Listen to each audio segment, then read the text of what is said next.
Beep. I hit go live.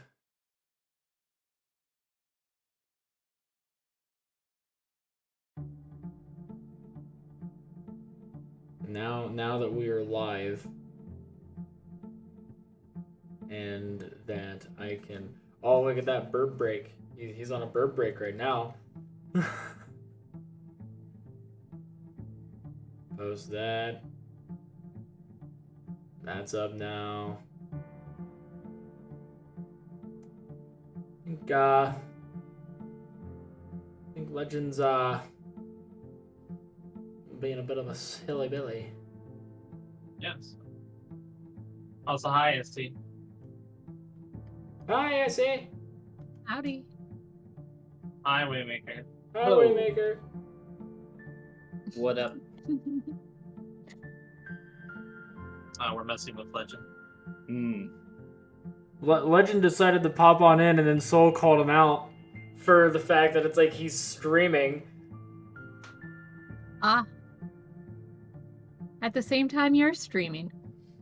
Yeah. What a disgrace. Alright, I'll be right back. I gotta go get a plug. Also, good news, well, potentially good news, Soul can finally see the dice now. He can finally do stuff with the dice. Hey, Yeah. lucky. It's so nice. He's been rolling low. Also, I catch the pun. You said so nice.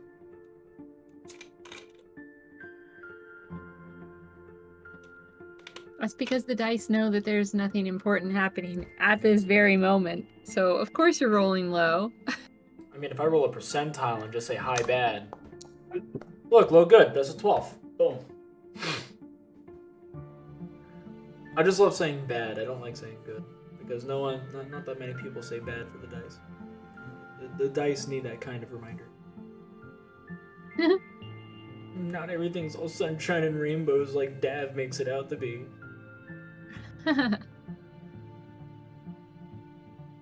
If Dad says it is true, then it must be true.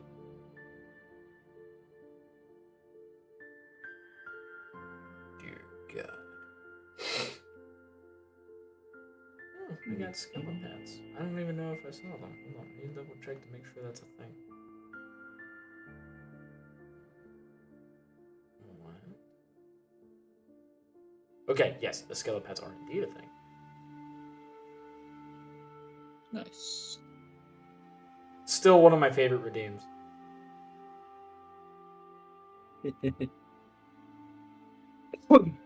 Hello. Hello. Well, howdy. You're So you're still concerning me. training. Concerning me, Legend. I can hear myself. Can you hear yourself? Yes, because I'm watching your stream.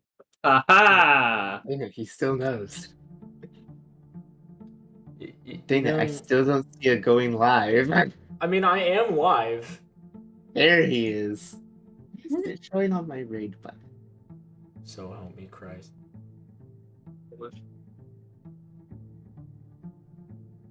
So, what's concerning you? The fact that you're wondering whether or not I was live. You popped in while you were live. I have suspicions. Whatever do you mean? I may be a cantankerous old skeleton, but that doesn't mean that I can't be privy to your devious and mischievous bird-like ways. Bird-like. What are you up to, you avian bastard? I don't remember being called yesterday. Raid somebody else because of that comment. Raids. Hang on, who else do I know is live? I'm going somewhere else. No matter what, it's technically a win for me because at least somebody is receiving a level of support, and it makes me happy that they're receiving support from somebody that I highly respect in the community. Aren't you a person? Look at that. Look at that. All the more reasons to raid him. No! Go He's just so kind and understanding and a wonderful skeleton. I mean, why Brad with wouldn't no I wanna raid R. someone It's like Brad with no this? R. Actually, it's even live. Why wouldn't I raid into this? Look at how kind and understanding and wonderful they are.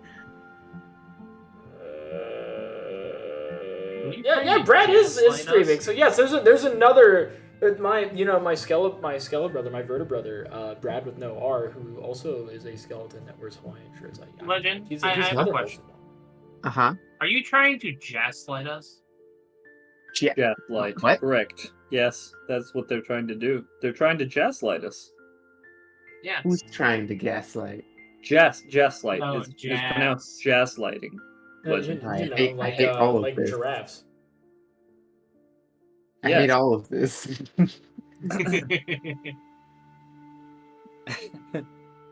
There's a lot that you should be molding over. Nah, I don't see a reason to do that. Why would I do that? When I can just sit here and slowly wait for a timer to run out on my raid button. He's milking it. Oh. Hey, by the way, if you haven't subscribed or at least donated some kind of way towards Sugar Chapeau, please feel free to do so because he definitely deserves it. He's somebody that provides a lot of premium content towards this platform and actually goes out of his way to take care of his community as well as the people that he raids into. I absolutely adore him. Look at the time. Soul Koopa is trying to redeem things and we're out of time. 10 jumping jacks. Come on. Too late now. It's raided. Oh. Correct. Oh, dude, you were playing Wizard of Legend 2? Yeah, heck yeah. I used to actually be good at the first one. Oh, I was great at the first one. Loved that game. Raid. Hang on, gotta do this. Yeah, howdy Raiders. Welcome on in. I'm Undead Commander, Tropical Skeleton VTuber. You already heard my voice on his stream and how much I absolutely adore Sugar. Sugar is somebody that I greatly enjoy. I've been friends with him for a few years now. He's very, very good burp. He's a very good burp. If you have any after stream care, please feel free to do so because your health matters. I know you're eating chicken. Not yet, actually, but I did that earlier. Don't worry about it. I saw this button and I liked it, so. Oh yeah, did you see that, by the way? Like how? No, I have no idea. Like they added that stuff in. Like, They've added that? Yeah, like the celebration stuff. Like they added that in, like the little power ups. I don't know what the hell that is. Cool. Well, it throws emotes all over your screen. Does? Yeah. I choose an emote and Celebrate makes it spit emotes all over your stream. Huh. That is neat. Interesting. Here, you want me to do it again? Here, watch. Sure. There you go. Woo! SpongeBob, you want to see me do it again? You want to watch me do it again, buddy? I'll do it again. You probably would. Yeah, I didn't see any pop up on my screen. Really? Oh, No. that's weird. I wonder if Maybe it it's has a cooldown. Maybe it has a movable area that's not on his overlay. Oh, Like- I saw it with the sugar emotes, the hearts and everything. I mean, They're hey, showing up. it might just be that like I just can't see it on mobile because I have like the mobile view up in case I miss anything. Mm. Because I have my phone directly in front of me, and then all this other stuff. I don't have actual Twitch up. He doesn't have 16 For a screens. reason. Look, I have a pet spider chicken as a character. I am a Kenku. I eat chicken as a player. It's fine. Everything's fine. Don't worry about it. I mean, is it really? Ethically speaking, Fine. Ethically speaking, it's nature. You know, it's just yeah, it- all birds are omnivores. They will absolutely eat another bird if they can fit it in their mouth. Oh, natural. the pelican style. Pelican style. Where's the pelican VTuber that like just puts chat in their mouth? No. Legend. Your time you is said now, that like it's a friend. threat. You're like legend. No. What are you trying to do, Waymaker? Just the next. You already have a Keru Keru Taki. We'll have to do a pelican one next. For Why? undead, of course. Well, Oh, no, huh? undead has to have a skeleton bird. But actually, pelicans are about as close as you can be because they expose their spine through their mouth to cool off. So they're basically a skeleton bird anyway. That is So- correct. They do that, and it's very freaky. It's very freaky. So all I can picture is like the really, really bad Halloween skeletons, where you have a skeleton pelican, and his waddle is totally bone as well. Pelican. Here's the Yes. skeleton octopus, as well as the skeleton Skelespider? spider. Yes. Skeleton Because those spider. definitely have bones. Legendary. That's the one thing that annoys me involving the spirit Halloween with their Well- weird skeleton things that should not be skeletons. As much as I appreciate it, I don't enjoy it always being the case. Yeah. I saw a really good argument for those actually recently. What if you're like a necromancer That and you wants need them. you need an animal that is just as effective at things like spiders and octopi, but they don't have skeletons, so you just kind of make them out of whatever bones you have lying around. And then, you get to enjoy that 8-legged goodness. Technically, it's golemancy at that point, because now you're just Yeah. fabricating a skeleton. And the same thing goes for raising a skeleton at the museum, right? Friggin' T-Rex. Yeah, true. Yeah. You have to raise Animate- it, send it to school, give it a lunchbox, make sure that it has its tuna sandwich. Yeah, animate object. My gosh. Raises Welcome a to the skeleton just to chaos, sell. everyone. Yes. The joys of D&D. Chaos. Joys of chaos. What's a little skeletons among friends? A little skeletons. Anyways, welcome in, everybody, for another episode of Settled Wilds in Wayward's Respite, where you guys got done with a lot of stuff, as well as a lot of exposition to Tovalor. Yes. Like, Mhm. you all really just kind of told him exactly out. the way of life here, and it's like, listen, man, you gotta stay here. You like, Yeah. This is paradise. It's Get yourself some property, make friends. pay taxes, like that Yes. fuckload of gold that miraculously came down here. Yeah. We'll take some more of that gladly. In 10 years, you can move your family up here with you. It'll be great. Yeah. You only gotta wait 10 years before your family is back. Yeah, you get to ride the brontosauruses when they're free. By the way- look at Shamandra over there. Something funny gosh. is he was told it would take 10 years. He was told that it would outright, like, he has to be away for 10 years. He was not told that he had to remain on this plane of existence for 10 years. He could go to a plane of existence that has a faster time. He's not that smart. Going No. full Dragon Ball. And also, he's a man of honor. He's going to use, like, he's going to stay here on the material plane and wait out 10 years, as opposed to, like, I want to expedite the process so I can see my kids Yeah. again. The honor is implied. Despite the fact that, like, his mate Kestri would appreciate him looking into the loophole. Because she's a curator. Like, she bends the rules to force magic items to gain personalities and to actually adapt based off of their wielders and users. I mean, the fact that he's different for her is one of the attractors. There you go. She likes them big and dumb. Big and And she likes himbos. She has a type.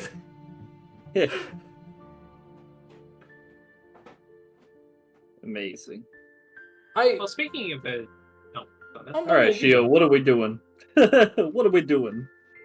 Well, we were talking last session, and we wanted to wait for Ugmok and the Elder to get back from Bogfloss. So we're time jumping another week, I believe. This is what we kind of agreed on. Mhm. Yeah. So if that's the case, I already have all the math done. Oh, you're amazing. Which, did I give you inspiration? I did. I was about to say I was gonna give him mine, I but I don't have any. can't hold all this inspiration. But I don't know. I guess it's what we want to get started into. We could start talking to Ugmok and that, because I think the reason we wanted to wait for them is because we had to decide on a harvester that would have to be in the Adventurers Guild. And I think we decided that needed to be a town decision, since it would kind of represent the town, I guess. Hmm. We also have a lot of buildings that have been upped in tiers and such. Like, for example, Inigo's Lair is a tier 3 now, which I believe he gets a new floor. Mhm. Right, Undead? Mm-hmm. And we have a lot of buildings that are now tier 3 because of this fall of the big. Like, all our player buildings are tier 3 now. Mhm. He's also missing. Inigo is missing 2 dungeon bosses. Look, he's got the air coordinate. She has to move to a different floor if she's going to be a boss. Can't be on the same floor as the Guardian. And the moment that you are confined to a floor as a dungeon boss, you are incapable of leaving that floor, as now it becomes saturated with your mana, and that mana, your essence, and that mana essence is what will sustain you. If you leave it, you die. So, what's the purpose of these dungeon bosses? Are they to protect the core? Yep. The core moves deeper and deeper, and these bosses take up floors that are directly above it. They act as management, in a way. They manage the floor, they manage the mana of the floor, the maintenance of the floor, and the monsters that would be on the floor to help deter adventurers and other people that are of ill repute, because adventurers are bad people. But Terrible. We do not want adventurers in this town. I do not know why we opened the adventuring hall. My love, we are adventurers, are we not? No, of course not. we are Aha, entrepreneurs. okay. Yes, you are. We are Accept it. settlers. We are settlers. We I are, am Accept the it, farmer. we are frontiersmen, you I might see. say. You got a cool artifact staff. You are an adventurer. I was handed this. It was put in my hands. That is Gifts not an to- adventurer making. Responsibility has been thrust upon you. Yeah. For one of the floors, do they have to be like sentient beings to be whatever? Dungeon masters?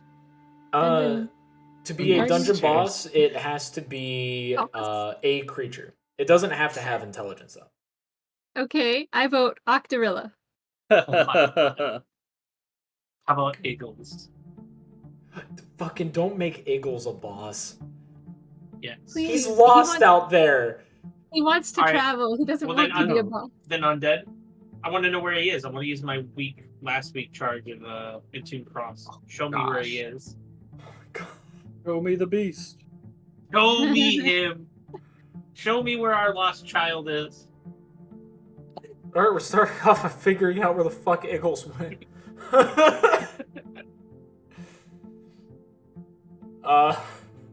Don't tell us that, DM. You're the DM. Of course you know where he is.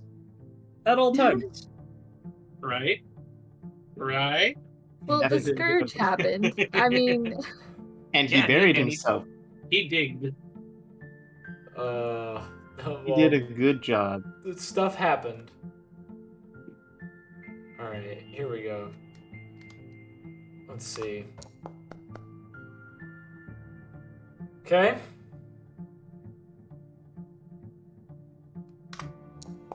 Oh. Oh!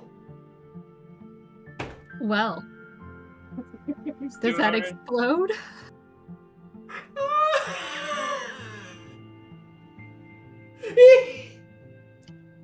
It's, so 86 means that he's within 5 miles. Oh my gosh. 100 means He's Eagles is in approaching. the fucking tavern. He is approaching your location at a very fast pace. He's Eagle- home. He came back and he didn't tell anybody. We've just been hanging out. He just went straight to the tavern because he was lost. And he's there, like, you see him bothering Nuke. Amazing. Eagles? I need directions. You're back. Well, let me grab- Directions to where, my friend? Let me grab Eagles' token and bring his ass down. Oh, Where are you Priston. trying? Where are you trying to go? Oh, Priston, that's Eagles. Who's Eagles? Cardinal, You don't remember Eagles, Card- Hunt, Inigo, the Respite's minstrel. I need, That's I need the art again. I need. Oh, you little want to see the details. creepy ass fucking Yeah, art? yeah, there it is. No, Boy. can't say. Look Can't at say I this. know this one. Look at this malformed bean. Remember, he's got proper cardinal clothes upon him. I'm does. just trying to give this priest directions. Oh, Priston, that's Eagles. You lost me. You lost me at that. Remember, we sent him out several weeks ago to go meet the one noble. Oh, what's his name? Oh, I thought he would be gone forever. No, he got lost. Came back.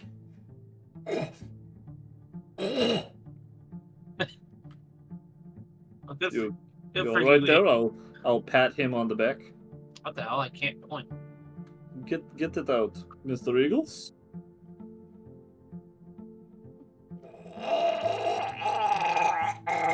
And he just hacks up this like wad of. It looks like he swallowed 3 different kinds of fishing nets, Hmm. and Oh my it's gosh. just all multicolored and it's covered in a layer of frost. That Oh. is not a proper diet. I think. Shio seems to know more about you than I do. Shio? I I Don't- say this in jest, of course. I do not think gnats are a proper diet for anyone. yeah. Maybe you need to go see him. Maybe he needs some help.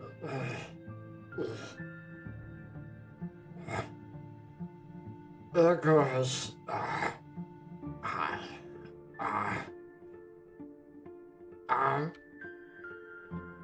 Can you direct me to Wayward's Respite?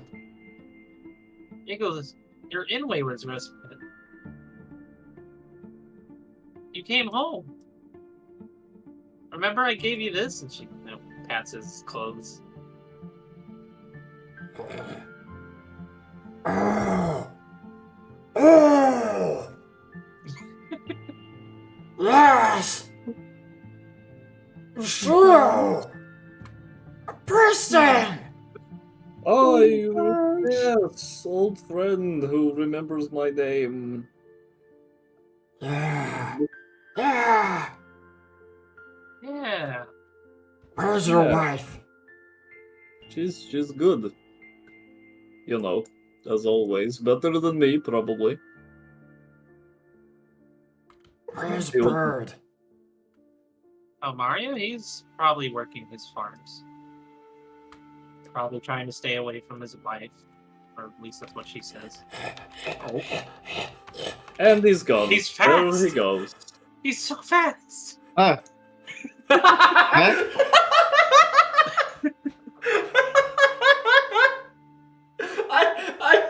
I love the just.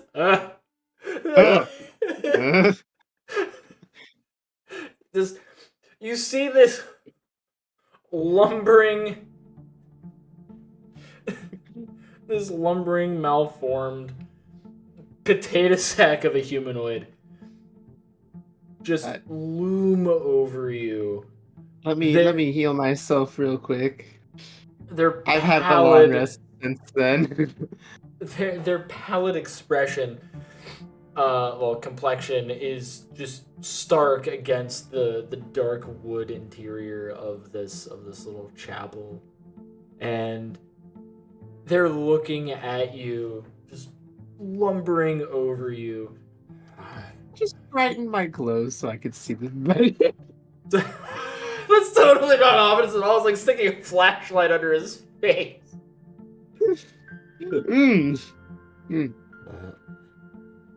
Hello? Icarus was told to find you down here. Oh. Hey, Icarus.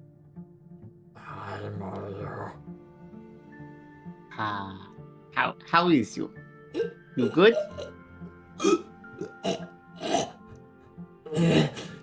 Icarus is good. Yeah. You, And restoration. Oh damn, you did shit to him.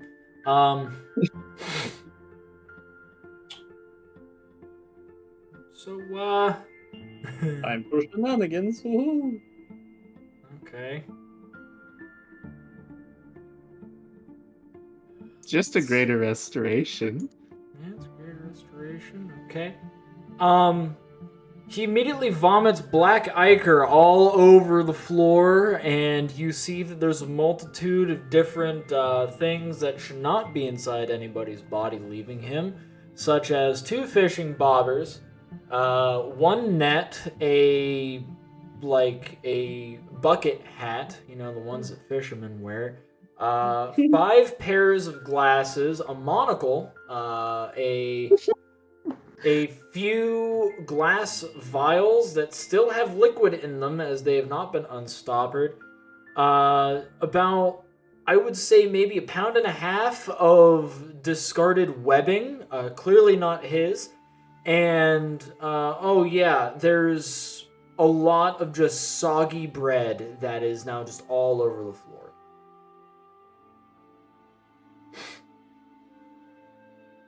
thank you. I was working on that for a while.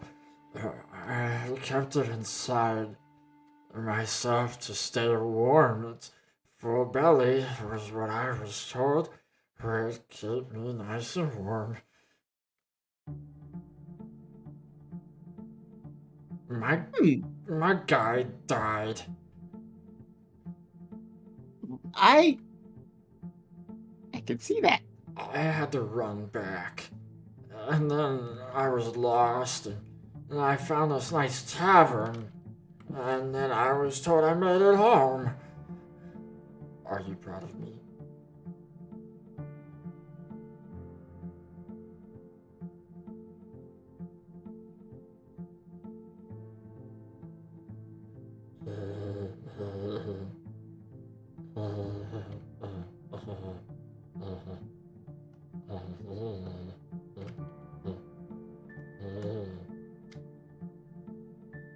Thanks. My love, I feel like you need to know. I've been looking for you everywhere. I have been helping with Percy and Connor's little one, no? Yes, good.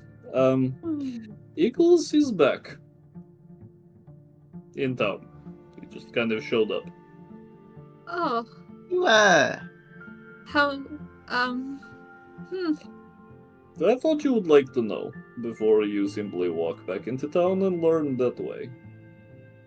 I'm just gonna look at Eagles. Does Eagles look like he's stressed and everything after vomiting? It's like,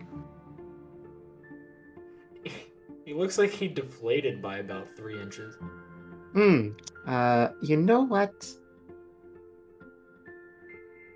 Mario will do Mario's demigod thing, and it's like he's in the church, he is deflated. You should get some rest. I know that's a bit big for the circulator, sorry. But we know it's just on him, so let's see. You get Leaps some the rest. town.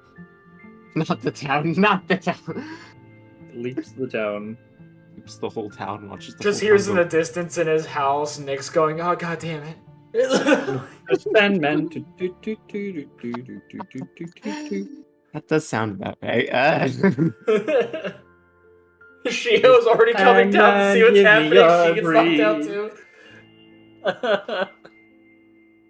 too. we're gonna sleep, Eagles, and we're gonna start just cleaning the mess. No, we need to see how much. There is a chance, he doesn't. Oh.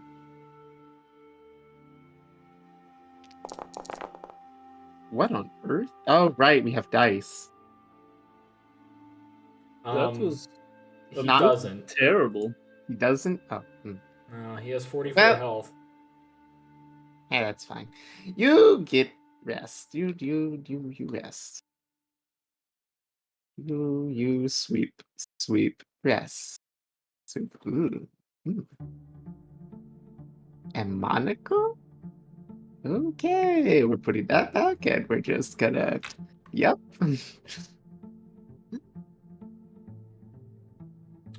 Just cleaning up his little mess. Yep. I will mention in some of the discarded remnants of whatever the hell was inside him. Yep. There's a map case. Okay. Does he eat his guide? Did he eat the guy? That is a good question. It's not one Mario's gonna ask. Gotta cut open the guide on a cold night. Sleep inside him like a tauntaun. I was told to crack open a Gosh. cold one. I had to wait until he went cold. Crack open a boy with the cold ones. Oh my word. Do you open it, or are you just gonna go and take it? Oh, you want me to open it? Hey, that's if you want to. It's your prerogative. I'm so glad I found Eagles. I'm so glad I found Eagles.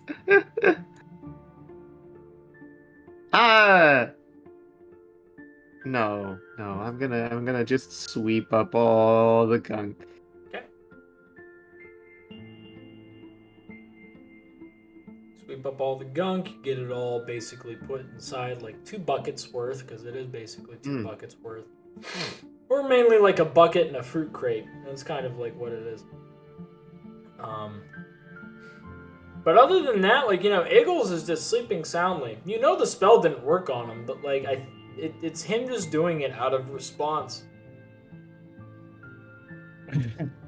He is home. He's safe. Of course he's gonna sleep. Seems normal.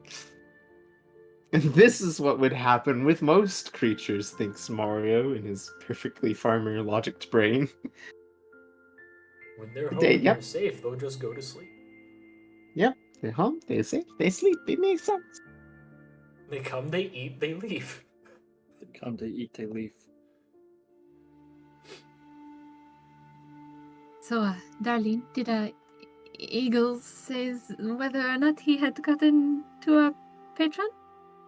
I cannot speak to the creature. It do not have the patience. It went off to see Mario, though. So Well, I suppose welcome home. indeed. I suppose.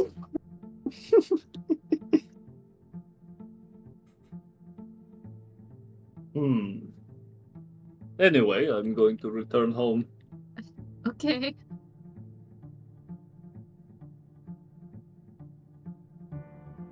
So How's the egg? I think we have saved it. Oh, that's good. Mm-hmm. In fact, with what Percy and Connor have learned, we may have enough to potentially save future eggs too. Oh, that's good. Oh, please bring it back. It was the best part of this. Yes, it is very good news. That's good. That's good. I'm surprised Eagles found his way back. It was really surprising. I Yes. assume Priston told you. He did. I had expected his journeys to take far longer. I don't think he actually got there. At least that's what the last letter said from Nakadu. That's the noble's name. How unfortunate. I wonder if he still wants us to send.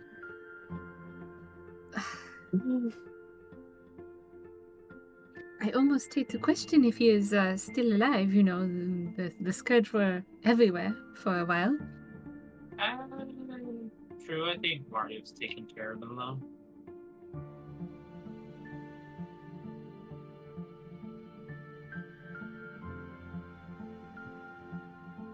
Dang. I think his name's Ukmok, the Elder, are about to be back. Very well then.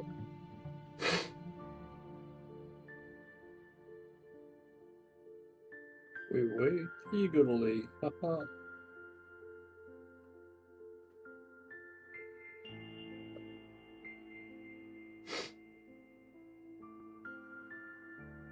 Either. Yeah. Yeah? What's going on? Do not forget to come to the meeting, my love. Ah, yes. The meeting. Mm-hmm. Mario, it's time for. Good God, what is all that? Mario just pushes one of the buckets behind him. Nothing.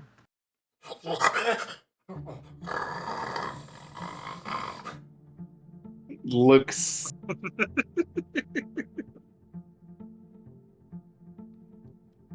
So, a meeting? Yeah. Oh, wait a second. Takes buckets. I don't want these around when he wakes up.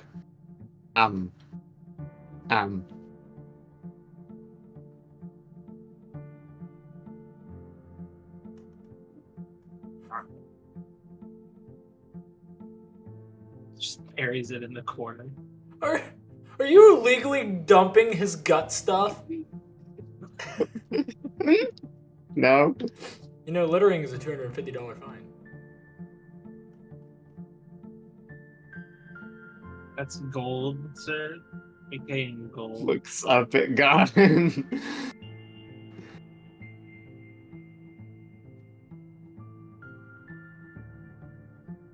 Deep down in Eagles' psyche, he realizes that his gut stuff has been dumped. He's now egregiously upset. He will know. He will know. Mario was not stealthy or sneaky about it. It was just kind of like, I'm gonna take care of this.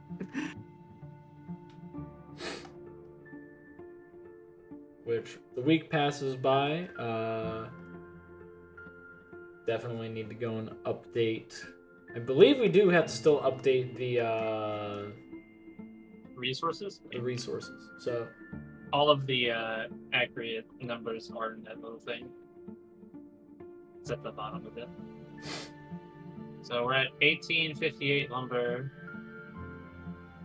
1519 stone. 1519 stone? Yep.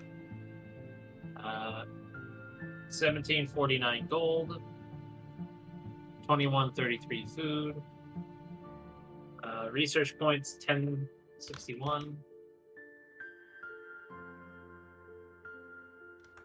600 of it's going to go to the one gnome when they come asking for it, so they can go to gnome college.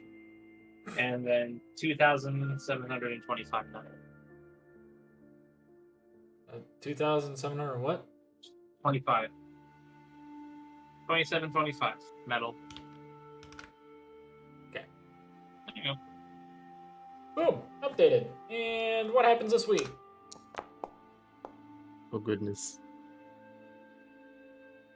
Starting out strong. I just 88 things happened this week. I just want to see something real quick. If I roll 100. Nah, okay. That was this week's seeing. If I was rolling 100, that would have been funny. It's like, Eagles is still here. Alright, so 88. That means you get a sizable microwave. Oh. So 3d12. Oh no. I heard microwave. You You get get a sizable microwave. Like, Mm. wow. 248. We need one of those. First world. Very Hey, nice. we're close to our population point. Or our city cap. Hey. Now I just need to convince the Daza. You would change their culture. Not necessarily change their culture, just they've already changed themselves. I mean, if they really didn't want to be a part of us, they wouldn't have helped Wayward's Respite in its time of need. They would have just stood on the sidelines like they have been. Shio, I help you all the time. That does not mean I want to live in your house.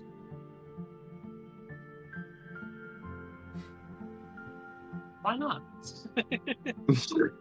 Some people value their privacy, you know?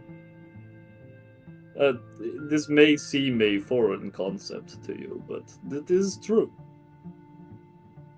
The fact that the Daza live even next door is a step in the right direction, and that can be maybe all we can hope for now. I mean, if anything, they're really already part of the town, all but in name. Yes, we can claim them, sort of, but only as far as they want to be claimed, you know?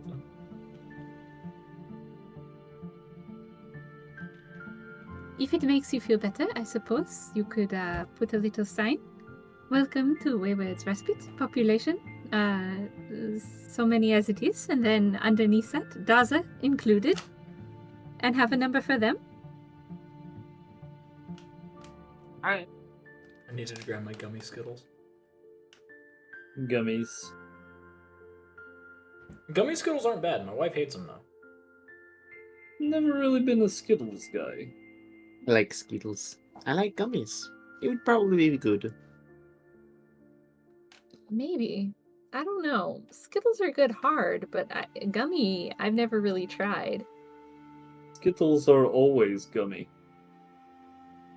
They squish and they stick in your back teeth, and then you cannot get rid of them. Not like M&Ms, which are good old-fashioned chocolate. Go exactly where you expect them to go. You crunch them once or twice. They are good every time. Oh boy. Probably the difference between chocolates and regular fruit or hard candies, though. Hard candies have a tendency to get stickier than chocolates. Hmm.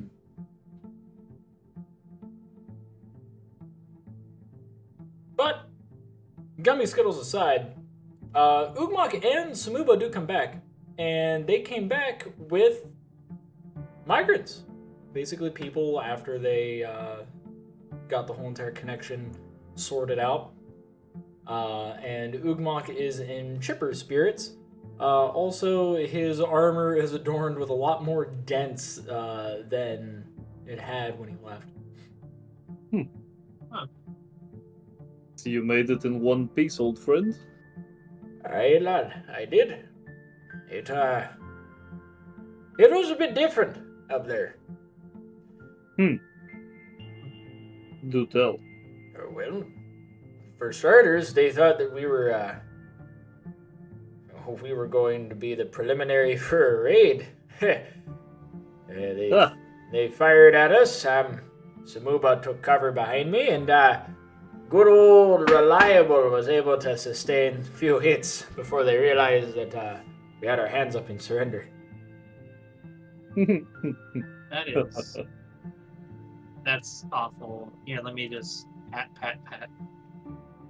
Oh, Pats the dents out. Oh, thank you, Shio. Shio. I'm glad you appreciate this. Some people do not take so kindly as to taking the action out of their armor. I get that, but that just renders the armor useless over time. I get wanting to have battle scars and such, but Well, dents. also, one of the dents was kind of pushing into my pectoral, and it was really hurting. So I appreciate it nonetheless. Dents are That pretty is fair. important. That is fair. I have never worn armor in my life, and I know nothing about this. So, You want some armor? no, absolutely not. I can And make cover it all of this, and he'll flex, and then wink mean, at there's- Dove. I mean, I've read books and seen pictures of ceremonial armor that doesn't fully cover you up. No, please. Do I look Oh, like what, the that kind parade of Ballaran? stuff? Yeah. Yeah, do I look like the kind of Ballaran who wears anything for ceremony? Yes. A little? What? Yeah. I assure you that my you do outfit look is like one. someone that would. Not gonna lie. I mean, present My company. my You are- outfit is 100% practical. I do not know what you mean. Look, you are, besides the two others, are the Grand Mage of Wayward's Respite, alright? You should have something nice looking to wear. Oh, what's wrong with what he's currently wearing? Yes, I do. I wear There's nice nothing clothes wrong all with the it, but I'm time. just saying something more. It is called fashion, Shio. You will learn some I- things. Okay, well, that might be a little Mario blow. munches on She's his fashionable chicken. enough. I mean, that's Dab's doing. But I mean, look, you can have something nice for special occasions. I mean, Yeah. look, we've got a lot of extra materials, and I'm itching to make something. Shio, look, it is very nice that you make things for the town and the people. I will not lie, I hold my breath a little bit every time you say you have something new for me. You have my leave to make whatever you want. However, please, if it is something that is going to, do Can I bad just things. say that breath holding is for kids that don't get their, snacks. Just saying. Sometimes it is for big blue kids that do get snacks and are cautious about them. Oh, well, excuse me. Sorry for interjecting. Yeah. No, it is okay. I understand. Some kids do that. Look, the next time I create an artifact, it won't be cursed. I promise. You do. Your skill level has improved to such a degree that you can guarantee this. I'm pretty confident. I mean, it wasn't cursed until I had Ranvig curate it. Ah, so Ranvig is to blame. Where is Ranvig? No, she just brought it out. To defend herself here in the front of the court. I'm not. It wasn't cursed before it got curated. Very well. So why are you all crowded around here? We were waiting for you to return. We have were had anxious. some developments in the town, and we wish to bring them to your attention since you are gone. We did see some of that. By chance, are you able to show us now, or is this something that you just want to state to us? We could show you if you'd prefer this. Yes, Okay. we have time. Mark, are you fine with Going around, we've been traveling for so long. Oh, I'm fine with it, lad, but if you're tired, you can always... We'll give you the catch-up on the next council meeting, it's alright. Alright, I will sleep then. I need some rest. Sorry for the inconvenience to the rest of you. No, this is fine. It's perfectly fine out there. Alright. So, what have you done to our town? Well, there's been a lot of developments over the last 2 weeks. Aye. We are currently capped out on what we can feasibly defend in terms of our build space. A lot of the buildings are pretty good quality at this point. They're tier 3. I saw something. What? I heard that. What? Yeah. A lot of the special buildings, such as Inigo's Lair, Priston's Mage Tower, the Animal Preserve, the Commuting Pool, and the Drake Hatchery are of fine nature now as well. Inigo's, this was the last week of no unrest, remember? I don't know if you were there, but no, you were there. Inigo's daughter now has a physical body. Recent development, Percy and Connor's egg is now healthy and has a soul. Right, Dev? As far as we can tell, yes, it is on its way to being a happy, healthy little baby. We should explain, Nugmok, that this was not the case for a little while there. Oh, yes. I am rather confused on that. Yes, me too. It is bird things. You'll have to ask Mario also and Love. Elf things, but it was quite worrisome for a little while there. But we fixed it, I think. All is well. You said you might be able to use this fix later down the line if any other such cases come up. Yes, if the parents are willing to listen and talk about it and such, and if Percy and Connor remember, then yes, I think it'll work. Let's see. We also investigated some ruins while you were all away that were connected to Inigo, or at least the creature that he is descendant of, the Unbound King. We found another dungeon core, which I don't exactly know what happened to it besides it getting buried. And down there we also ran into a Chosen, who is now living with us. Is that the new big bastard that's way up there at the Yeah, at the Adventurers Hall? he's not so big. Not that one. It's technically this one. He is also not so bad. He is not so big. He's More okay. bad. Yeah, Cal Fenerax is the name he inherited, but he prefers Tovalor from the sounds of it. Apparently, he and his compatriots went off and faced old Randomon. The big tentacle bastard? Yeah, The thing that was all over the papers? yeah. We were up in Bogfloss. We'd heard about that. So wait, hold on. It's that Tovalor? Tovalor Cord. Yeah, apparently. He's down here because he's technically banished from his family for 10 years or something. I wasn't expecting for him to be so small. I thought he'd be bigger. I mean, he was, and then he shrunk back down. He's a chosen. He can change his form. But I was talking about like him, like how he is, or him. His natural form, yes. You would think that he would be bigger. What, does he not eat? I have not seen him eat. That is true. Well, he drank some tea.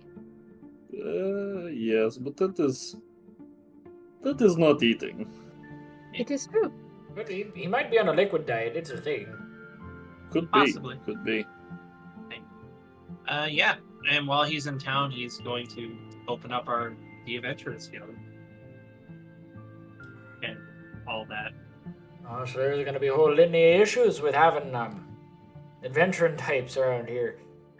Mm-hmm. Yeah. Exactly. But it's also something I guess we kind of do need. What if Tobalor told us about the whole dungeon core issue? I assume he would have. I believe he did. So the issue is, if it was anyone else, they would ask for you to destroy the dungeon core, aka for you to kill Inigo, if you want the Adventurers Hall established here. And So set off a nuke. yeah, Very smart. because they can't have a dungeon core here. Like, there are safe ways to destroy it, but it requires like a rank 3 or higher adventurer. Mm-hmm. Well, adventuring party. But it's that was basically the ultimatum you would have been given, is you destroy it or we label you all as FOEs and we slaughter the entirety of Wayward's Respite and it's not against the law. That's what would happen. But because Tovalor actively deals with not only working with people who are FOEs, but also his primary residence is a location that has a dungeon core. He's like, yeah, no, you're fine. You are within regulation. Yep. Yeah, and so thanks to Tovalor, we don't have to worry about getting any issues with Inigo. He's willing to, check that off. Well, that's good, at least. Mm-hmm. Yes. I'm just concerned. That's pretty reasonable. Well, okay, so I know none of you know much involving my culture, so I'm just gonna go and bring it about, okay? Mm-hmm. Let's say people catch wind that we have Inigo here. If we have an Adventurers Hall here, that means that Inigo is now sanctioned. He's allowed to be here and, do as he sees fit. Well, my people, dwarves, see things differently. They see that there's a dungeon here that is sanctioned by the Adventurers Hall, and they think, oh, this is a training ground to harvest resources. And they will go in and slaughter everything and then leave with the spoils, and they'll keep doing it over and over and over again.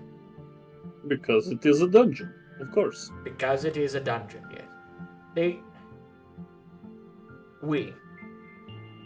Because honestly, that's how I was seeing it too. But I've met Inigo, and everyone down there they're welcome here. It's the whole point. The whole point of this place is for everyone being welcome. It feels wrong for me to have the belief that they're a resource to be harvested. So I don't. And I won't. But that's not going to stop any of the other dwarves that may come in. And if they have that mindset, if any of them are adventurers,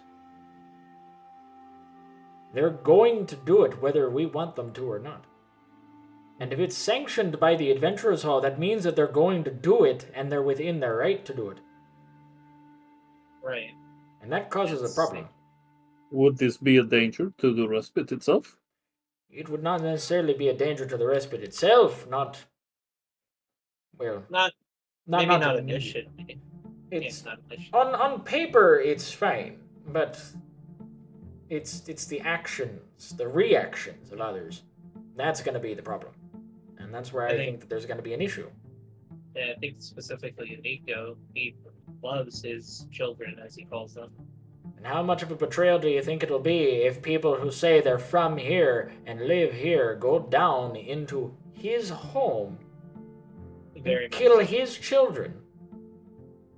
It sounds like we need a few more laws. Yes, put it in a contract and say, you are not allowed to use this dungeon. The end. I don't think we can just necessarily do that. As Ugmok just said, it would be a sanctioned dungeon, and typically by adventuring guild laws. It's It's the for only resource way. harvesting. As long as Yes. Tovalor is here, he's able to enforce whether or not people are allowed to go in and out of that dungeon. Yeah, but eventually, somebody will have enough and either illegally enter or start a dispute. But if they illegally go in there, or they try to go and start some kind of dispute, they're going against a rank 4 adventurer. And a hero of the realm. I think I may have misunderstood. I thought the Adventuring Guild was supposed to be for people who wish to explore the lands around the town, not explore the town.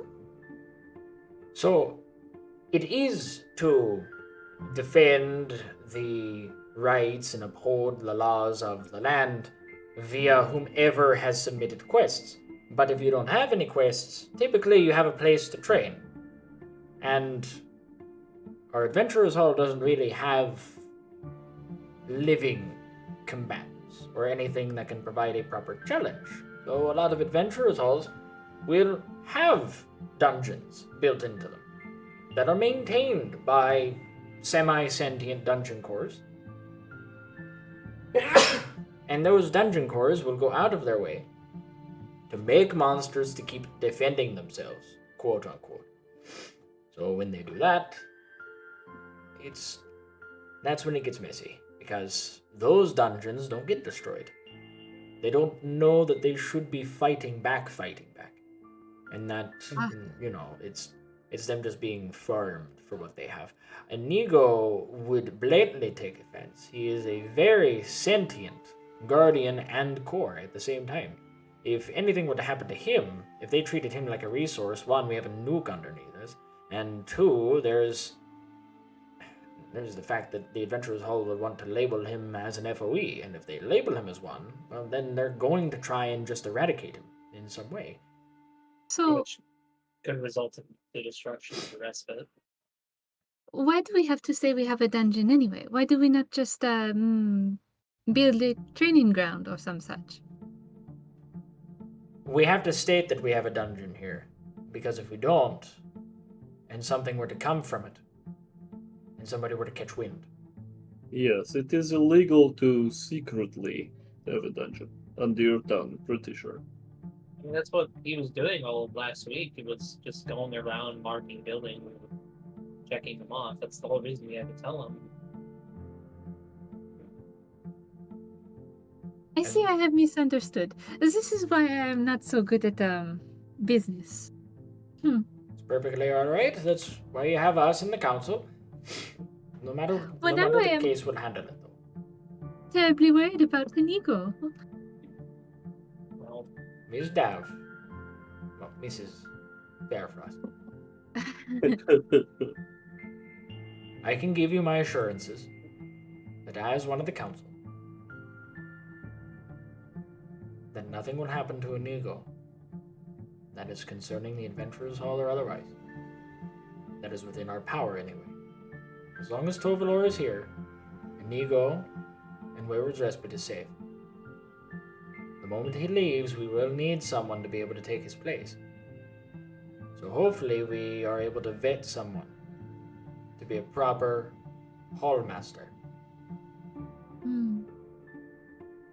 Well, we have 10 years for this, so it would not be a terrible concern. 10 griping years, what?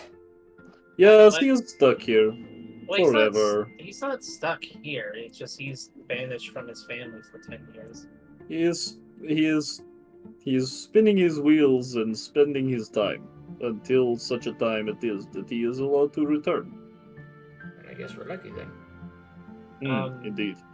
In that case, Ugmok, is there anything we can do just as a preventative? I mean, I've my mother has told me stories about your own dwarven kingdoms. You know, your baronies, have their own dungeon cores. So we have duchies, Or duchies. and if you're in a big enough area, a dungeon core is made, and that dungeon core maintains it and keeps everyone fed. Citizenship leads to you already being, packed into it, and it keeps the streets clean. Any visitors have to deal with curfews, usually 10 p.m. If you're out past 10 p.m., then the Black Cloaks will find you, and then no one will have to worry about you. Usually in our cities and metropolises that we have that in, but I will say that there is the issue with our people, and some are fine with it, some aren't. It's our way of having our succession process for the ones that rule over all of the duchies. But let's just go and say that our king is, in their area, and they're challenged and then killed. The prior dungeon core is destroyed. The prior ruler is turned into a dungeon core, and then they're forced to be subjugated to the new dungeon guardian, which would be the successor. Every dwarven monarch is the dungeon guardian of that entire area. And the prior monarch is turned into a dungeon core to maintain said area. It's meant to be demeaning, when in actuality, a lot of royals view it as an honor, and I don't know how it's honorable. I can see the honor in this. I guess in a way, being able to continue protecting the people you love, if you do love them. It also Even it if encourages you to take care of the person that defeated you. It makes you more humble. And, if they lose, then you're gone. And you're not gone in a good way. You're gone in a destroyed in an unceremonious way. Dwarves, your people are so serious about everything, Ogmok. There's one thing that we are, it's serious. At least in terms of litigation. That's also why our marriage rights are so convoluted. But it's family building. We are family first here. Indeed. Well, then, in all the in your English. In that case, is there possibly some legal way through your laws that we could maybe protect Inigo in case Tolor has to leave?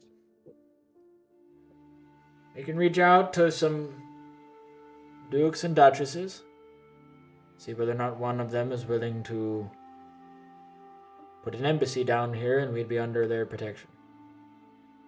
I heard that Lady Thasia is in Port Lorst. I can contact her, see whether or not she is able to make a visit. And if she can, and she judges us well, we may stand a chance. Actually, it's not even we will stand a chance in the end of this. We could also, there is the noble Nakadu, that was our patron for a while. He seems to have some connection to the dwarven duchies here in White Expanse. Maybe we could try to contact him and see if we do that as well. Just trying to give options. Suppose it is an option.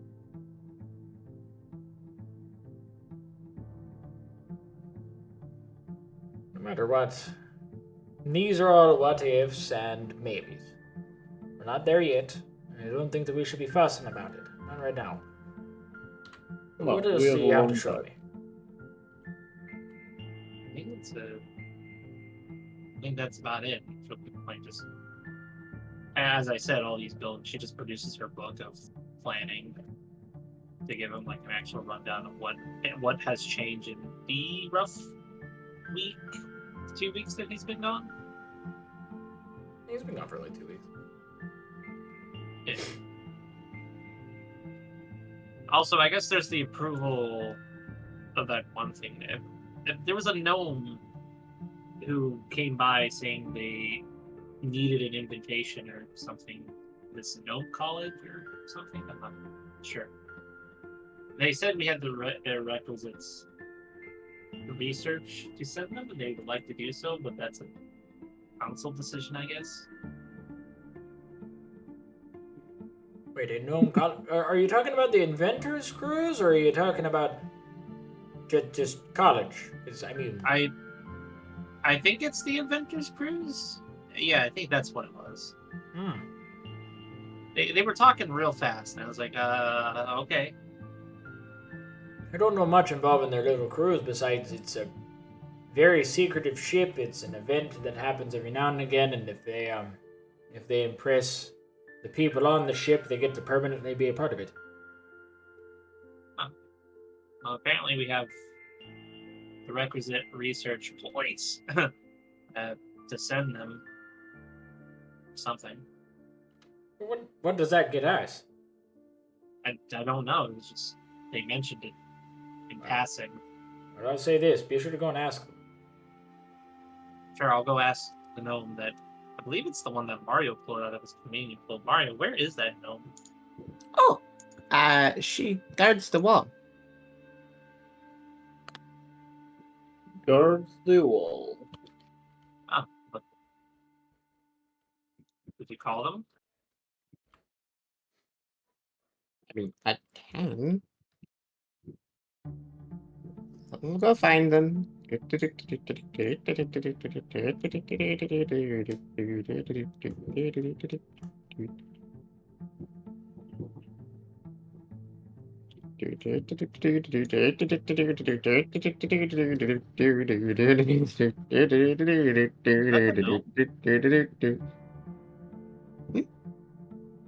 that is. Yeah. Yeah. Hello. Oh, What's this about? Miss. Well, you mentioned in passing that we had the requisite research or something to send you on a particular cruise, Miss. Sorry, it's been a busy week. What's your name again? Her name's Ingrid. All right, Miss Ingrid. You mentioned something about us having the requisite resources of research to send you on a cruise, Yeah. and you wanted it to be brought up to the council. Yeah. Well, we wanted to know what would Wayward's Respite, I guess, get out of it. To be blunt.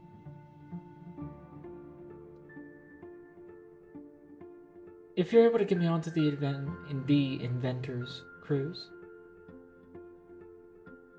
then a slew of benefits follow. First, you'll gain the attention of the most prestigious gnomish minds on the face of Omadai. That's the first one, which means you're going to have an influx of inventors and new ideas and technology here. So quality of life is going to go up. Next is I can put in a good word. Upon putting in a good word, I can have some specialists sent here. Specialists that can make your lives way easier. Easier than my presence. I think you've been nice and good here in Wayward's Respite. Everybody's presence is welcome. But this isn't life for me. You have to understand. And with that, really, there's not much else besides quality of life going up and you receiving an influx of some of the greatest minds on Obadiah. Because they're going to want to know where I was from, or at least where I initially came from. Here, anyway. And if anything, it's going to help you all out. The notoriety of a gnome from Wayward's Respite going onto the Inventor's Cruise, that turns heads amongst our people. It would even get the founders thinking about it. Priston sucks air in through his teeth. I'm gonna pull Shio over and whisper, Shio, that is too much, Shio. Too much. What do you want the respite to be? Do you want it to be a place where people can come and be safe and be a family and be, no longer wayward? A respite for them? Or do you want it to become some kind of technological metropolis where people come and do crimes and get away with things under the radar because it is too big to keep track of? I mean, to be fair, that's just going to naturally happen. At least that's what my mother tells me. It's just kind of Your the cost of mother progress. is a devil, Shio.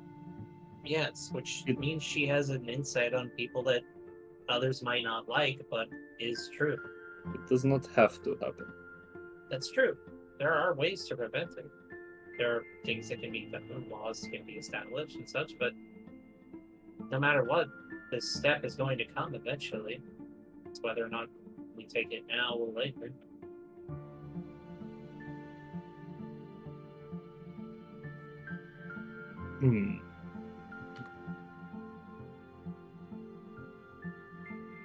If anything, us choosing it now means that we're in control of it.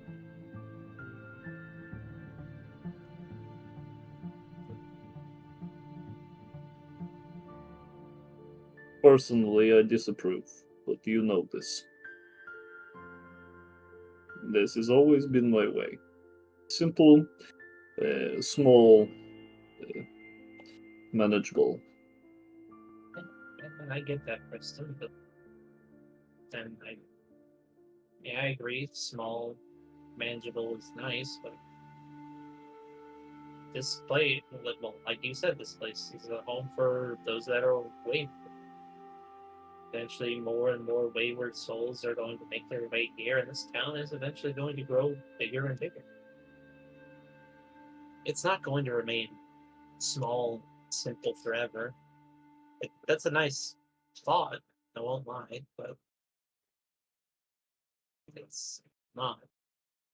Things are going to get complex, things are going to get annoying, things are going to get crazy, but things can also get better, things can also be more enjoyable. How is bigger more enjoyable to you in this case? Well, bigger typically means more safety. Bigger walls, bigger buildings, bigger places of entertainment. Yo, let me ask you this. Have you ever lived in a big city? Nope. Then forgive me for being blunt, but you're wrong. Bigger is more dangerous. Bigger is less control. The bigger this place gets, the more people who arrive thinking they are the smartest people in the room, the more chaos. Bigger is not safe.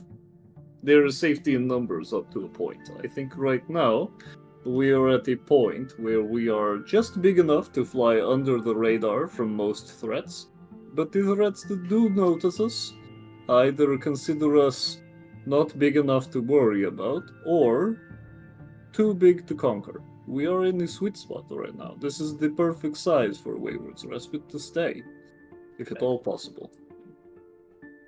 If at all possible. Sure.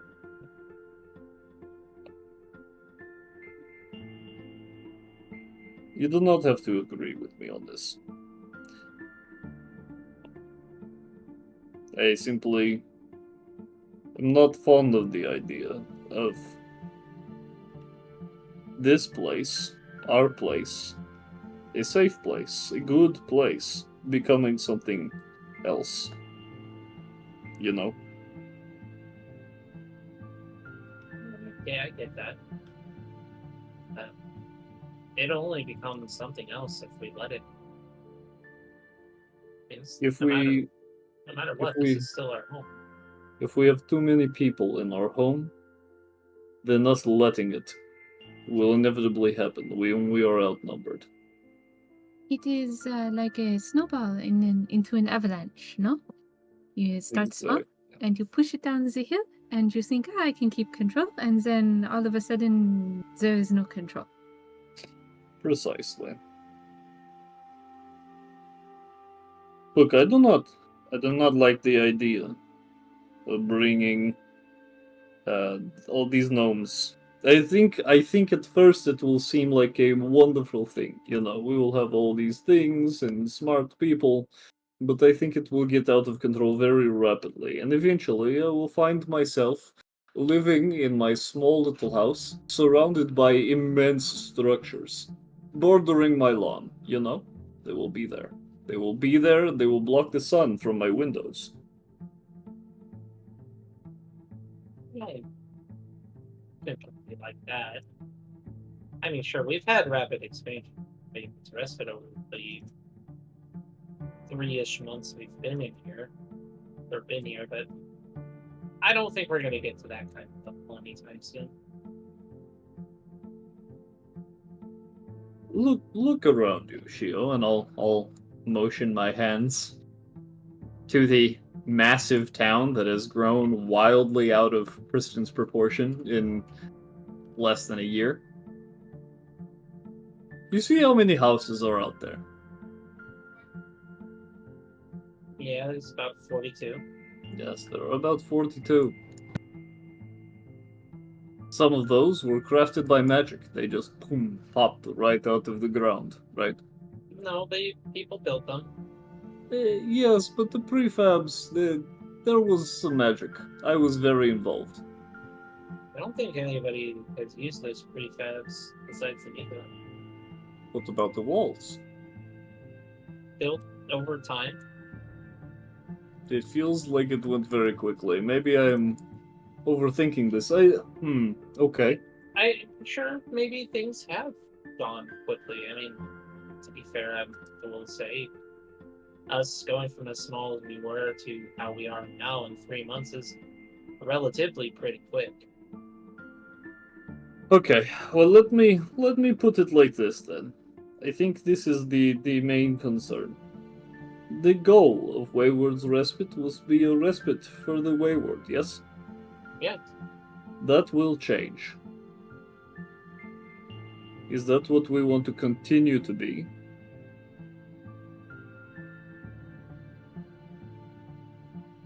I think we can still continue to be that. Say we put this decision to the council. Maybe eventually, sure, that might need to change if the situation ever arises, but that we won't know until that ever comes. This is 100% a council decision. Yeah. We can make our claims, we can put out our advice, but when it comes down to it, in the end, it is up to the lot of you. And I suppose at that point, my love, the snowball is already out of our hands.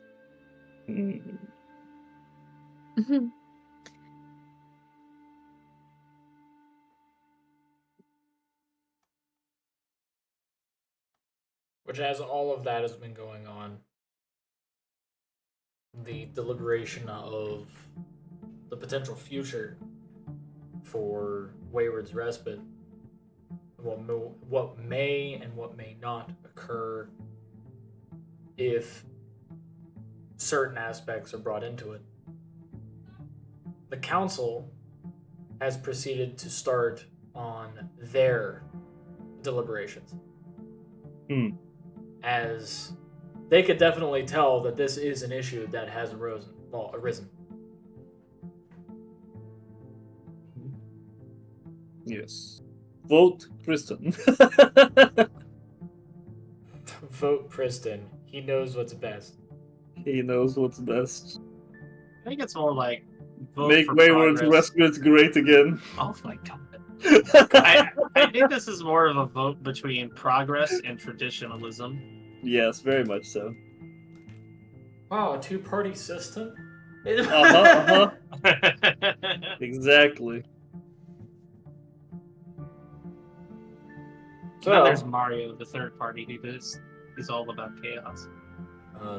He's the I libertarian. was just eating his chicken. Don't worry about me. Gotta love those independent voters. Oh man.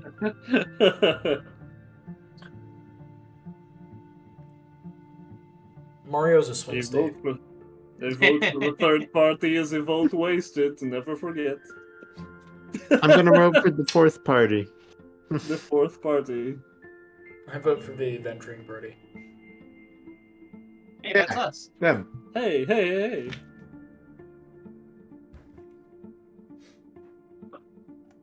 A vote for Settled Wilds is a vote for Bill. We'll Yeah, pass Bill. more of those each time they show up.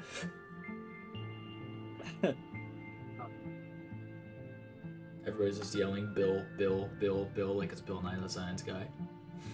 It's actually just Dav getting her ability to go off every single time. If we just put all of our buffs on her and make it to where she deals absurd damage, then everything dies in 6 seconds. Yeah. Yeah. I mean, Why would you not do this? why wouldn't you? So we just need all of you to stand really close to each other and try to occupy each other's spaces as best as you can. I mean, we don't even need that. If I've got jump and air and what else? There was Well, one the main- other thing. Well, the main issue is that your axe chain, like, it guarantees you another attack as long as you kill the target, I believe? Or is it hit Down the target. down the target? You know what? That's the next upgrade I'm giving you. I'm giving you a chain for your axe.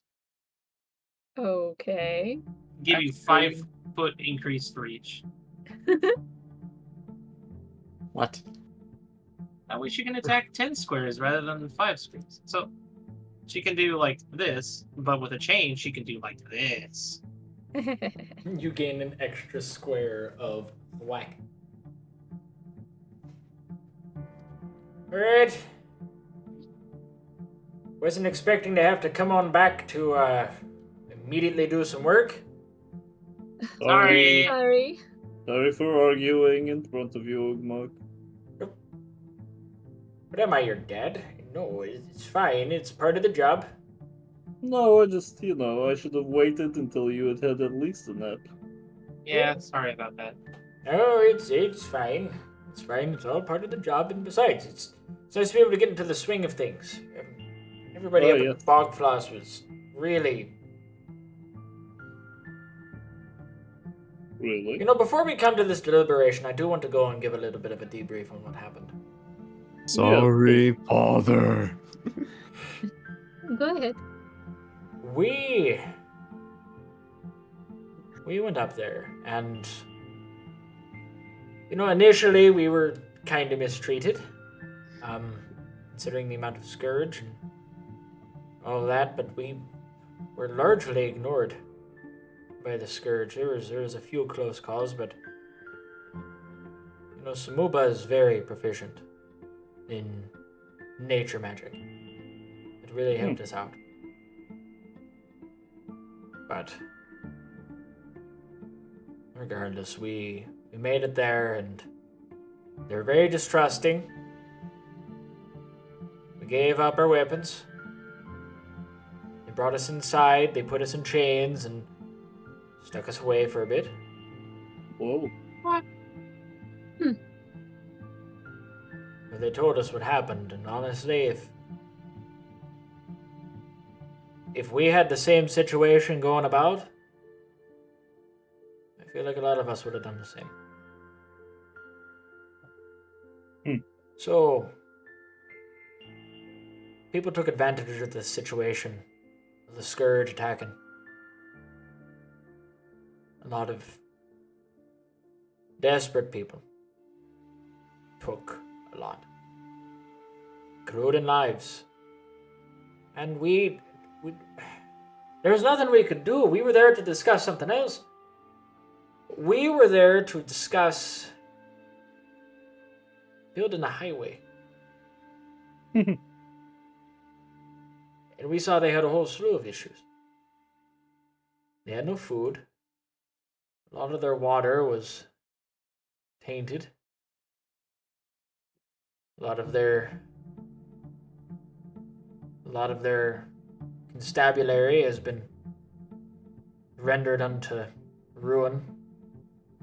They lost a lot of supplies, and buildings were broken into, and people's lives were taken. A lot of the nobility don't want to do anything, and Samuba took charge in that regard. I am a dwarf for the people. First and foremost, that's never changed for me. I am for the people. And I felt conflicted because I understand that there's a desperation. You know, you break the law because you're in a position to where you have to survive. Not because you want to. And I stood by that, but then there's the deaths that were needless. The harming of other people. That was where I couldn't stand with it, and honestly, it's downright hypocritical for me to go and allow one and demonize the other. And Samuba stood strong on this. He made the statements of someone with a wealth of experience. Told everyone about how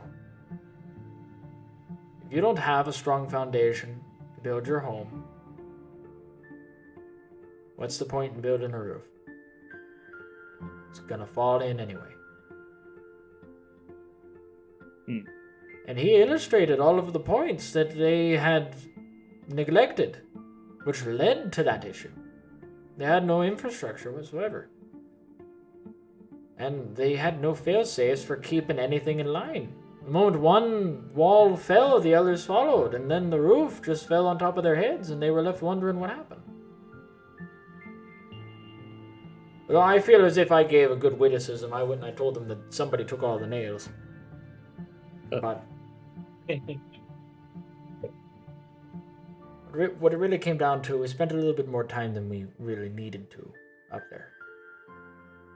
Tried to help them out as best as we could. And when we did, thankfully, I feel like they're in a better place. And they're willing to do trade. And I'm happy that they're willing to do trade. Now, this is where... Don't know whether or not the rest of the council, let alone you lot, are going to agree with it.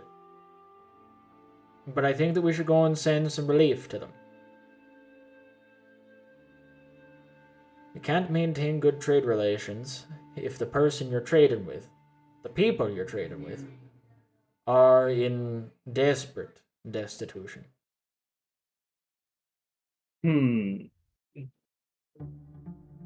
Might I suggest, if we are sending the supplies and relief, that we also send some wise people. Anyone who thinks they can spend a year in Bogfloss, teaching, preparing, improving their situation on a base level. Council? I just thought of something. No, carry on. I will keep my... No, if you have something else to say, please feel free, because I feel like that's a very good point, but I don't know whether or not the rest of the council is willing to have one of our civilians sent up there to, or many of our civilians sent up there to be able to You do know- something about it. And Priston will kind of give a nudge to Dove. Hmm. What if it was us? What if it was? If we made the Bugfloss a sort of sister city, we had highways and we could travel, come and visit from time to time, I think. If it is something that I could help with, I think that I could do it. Instead of just one of the civilians, I could help.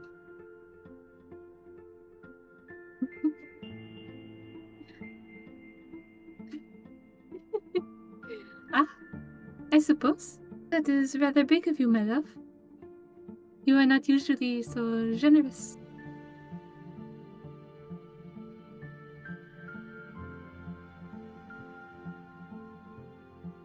I'm a very generous person. I do not know what you're talking about, Dave. This is normal for me, completely normal.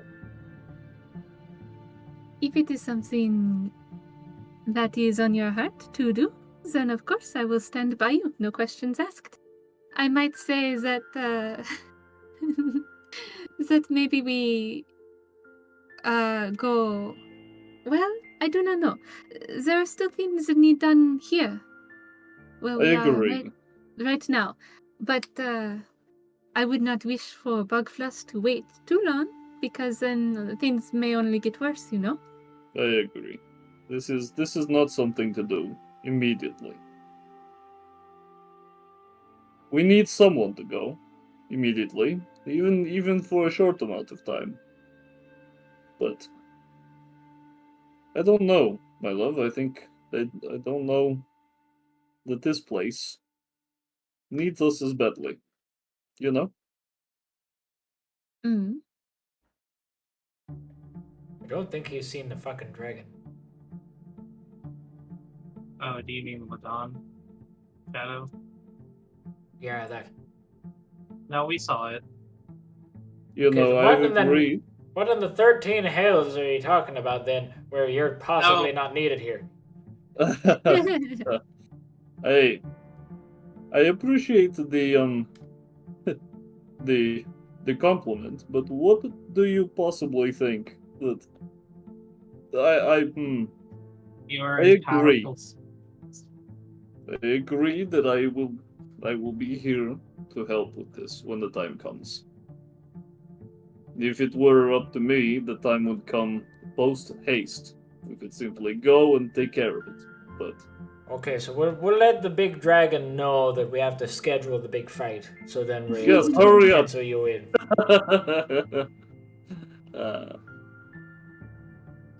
In the meantime, to send with the supplies, perhaps grandfather would like to do it? He has led a clan before, no? He's an old man, my love. Oh, well, but old means wise, no? I suppose that Ar- is true. Mario raises a hand. Mario offers like a simple knowledge thing. You could send Mario Bot with the other golem that looks like me from the farm. Teach them to farm. Yeah, there is a couple extra anagrams. Yeah. That aren't doing anything Like besides we digging. can send them a couple of vegetables, a farmer, one of my ant rams that can at least get started and start learning. Aye, they are lacking in food. They Feel need like that could be a infrastructure. start. And They need Priston is food. right. They need infrastructure. Solves one half of the coin. Still need the other side. And we need to know whether or not that's heads or tails. Wait, run that by me again. What side of what coin? You know what? Never mind. Listen. We got the farmer option, which is good. So thank you for that, Mario. Now we have the infrastructure option. So we need somebody that's able to do management.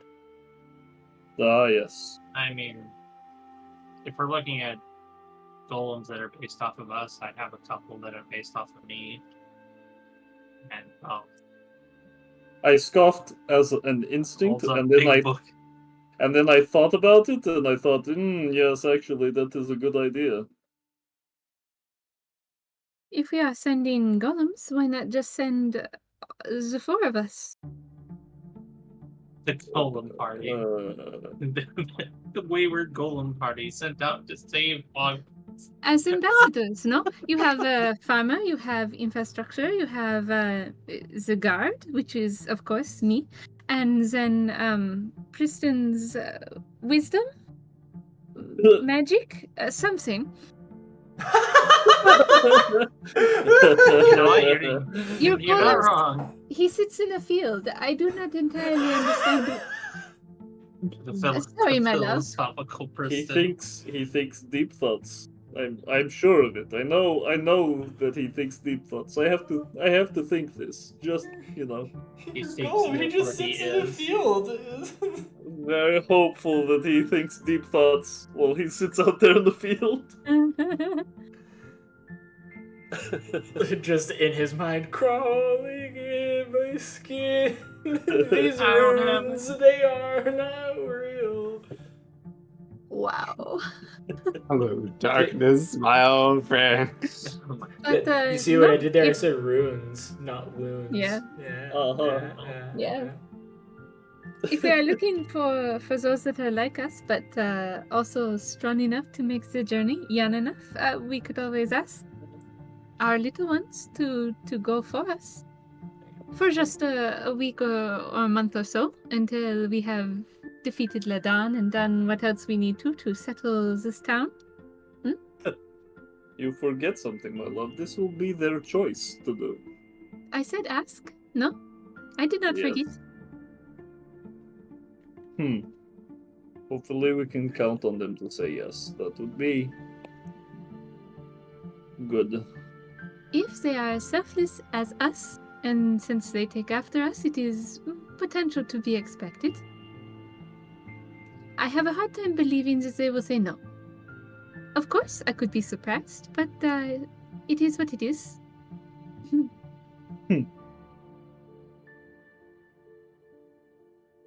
Very well, we'll put that on the docket of things to do.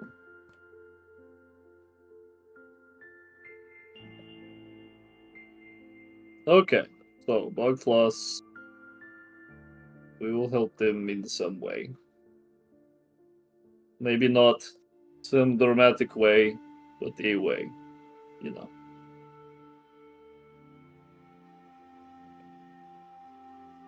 Well, this is where we come to a point. In terms of sending relief, the Bogfloss. Are we in agreement, Council, to send supplies at the minimum? Let's see here. Yes, yes, yes, no, no. That's the majority. All right. Majority vote, we send relief. Next. Sending liaisons from Wayward's Respite up there to be able to assist them in rebuilding and as an act of good faith. All in agreement, please show of hands. Yes? Yes. Yes. Yes. No. Alright. With that being the case, we will be sending individuals. I would like for all of us to be able to set up some lists of people that we feel would be worthwhile going up there, be able to help them.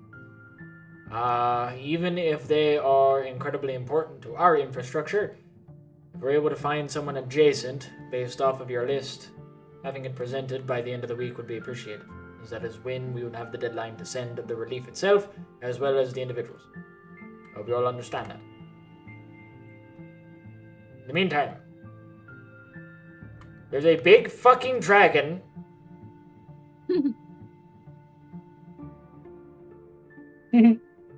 Is there?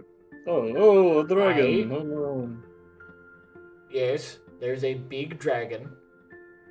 And I would like to know, why is it that when we were making our way to be able to see what's going on and actually come back home, it not only circled around us, but we started to be assailed by a bunch of frozen fuckers.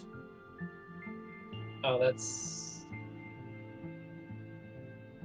these undead legion, I guess, that he's able to summon. I don't know who else is a part of that legion besides the few of my tribe that was killed. It's It is actually the villages of the victims of Ladon's shadow. Ah, I see. I understand now why that makes it even more personal for you, Shio. Suppose that detail missed me at some point. yeah.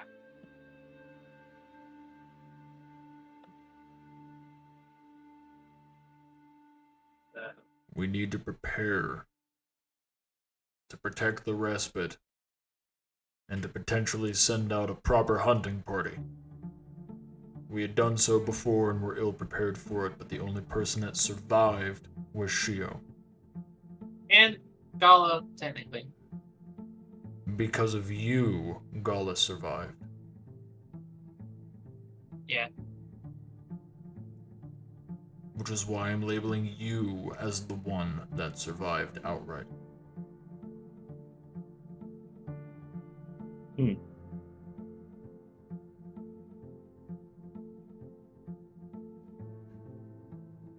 would like to pose this to the council as well as to our founding members. Should we prepare to fight? Or should we prepare to defend?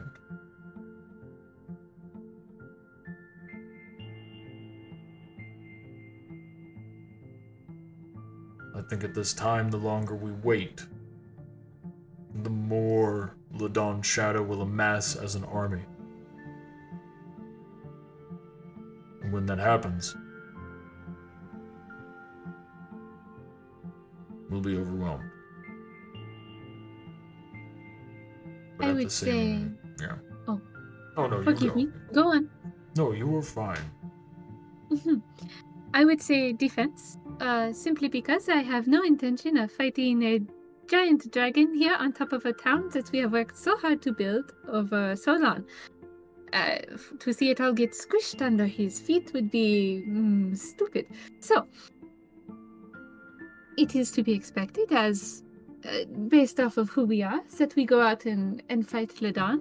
But I would choose somewhere more open, and as such, the rest of the town would be left behind and would be defending against the little frozen ones. It is so like you, my love, to say defense and then suggest hunt it down and destroy it. No. The town defends, we hunt. It is a difference. That's kind of the same thing. I do not understand why it is the same. I feel It is like I different people. understand exactly what Mrs. Farrah Frost is speaking. Yeah. Yes. I was honestly going to suggest a similar thing. To be quite fair, if we had, based on how the last incursion into his home went, we barely got maybe even halfway into it before his defenses broke us. Things. So, likely, yes, we should prepare the town to defend against his undead horde, while a strike team, or a hunting party, that's the correct term I would use, would go into his less defended lair if he sends his entire, well, I guess entire, it depends if they can coax him to send his entire legion to a degree. And then this hunting team goes in and strikes him. So both. Well, what? We are attacking and defending. We are doing both. Yeah. That is what you and were suggesting. And a But- small team goes into attack while the town prepares for defense. Yes, it is a larger number defending and a smaller number attacking. Because on the other side of the battlefield will be a small number attacking us. It will be Ledon versus us, and a larger number attacking the town, which will be why we have the larger number defending. It evens out. I see.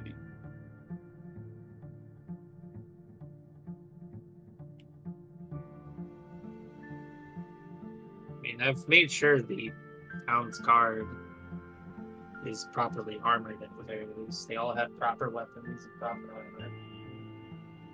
I also have been thinking of armoring the Octorillas, but I'm kind of afraid to get close to them. I mean, Mario holds out a hand. I can. And you've told us that those Octorillas of yours are quite powerful. So the thought of armoring them would be very useful. Terrifying, yes. There's also Inigo's Royal Guard, as it were, and their Brontosaurus Cavalry. At least that's what Chaman keeps calling them. Yes, I am so very excited to see that in action. There's also the reindeer now, I guess. Their horns are pretty sharp. If we could train them to be mounts, as it were, they would be quite usable in battle. Running in and cutting down swaths of undead and then running back in. There's also the amount of fire harvesters we have. If Inigo maybe can create some more, they could sort of act as turrets, I suppose, and shoot fire at them, which fire is effective against ice. So Ladon, do you think is rather weak to ice or something like that? Weak to fire. His element is ice. Weak to fire. It is. I guess it depends on how you look at it. They kind of cancel each other out, but it's more so they're weak to each other in a way. I see. It is a delicate balance.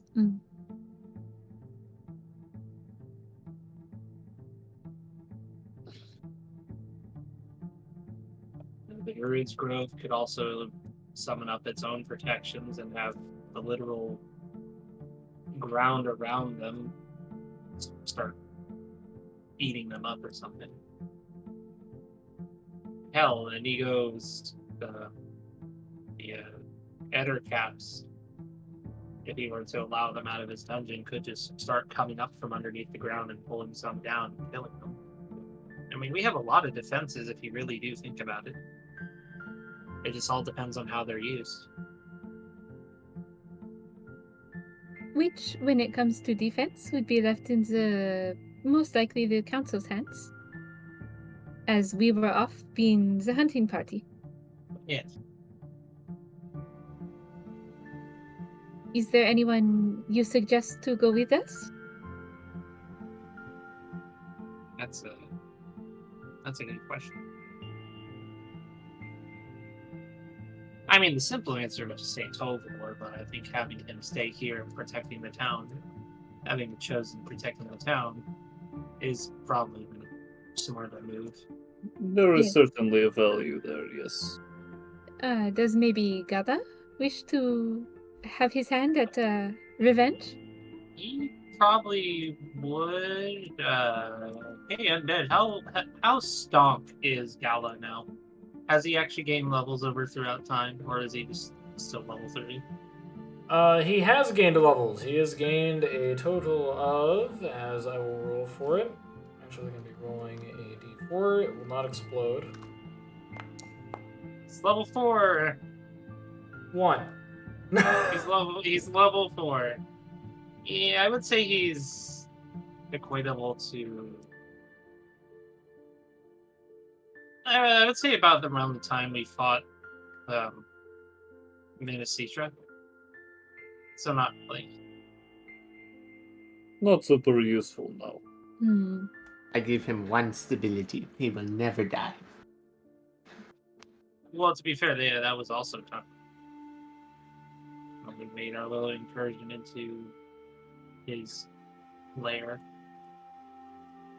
I recommend leaving any of our trainees here in the town to defend, since that is what we were training them to do. Morgan, Iganda, Doug, etc. Anu. Indeed. So if we do choose to take someone with us, it needs to be someone who is free enough to do so. So no one. Because we need them to defend. If that is how it needs to be, I suppose so. Well, Carla. Might I provide a suggestion? Please. Oh, hi, Carla. Wait, where'd you come from? Please do not concern yourself with where I've been.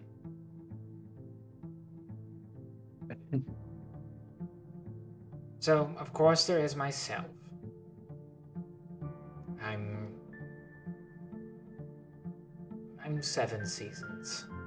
I'm not nearly as powerful as the rest of you, but I'm strong. Just not the kind of strong you'd probably be looking for. I'm a sneak thief. It's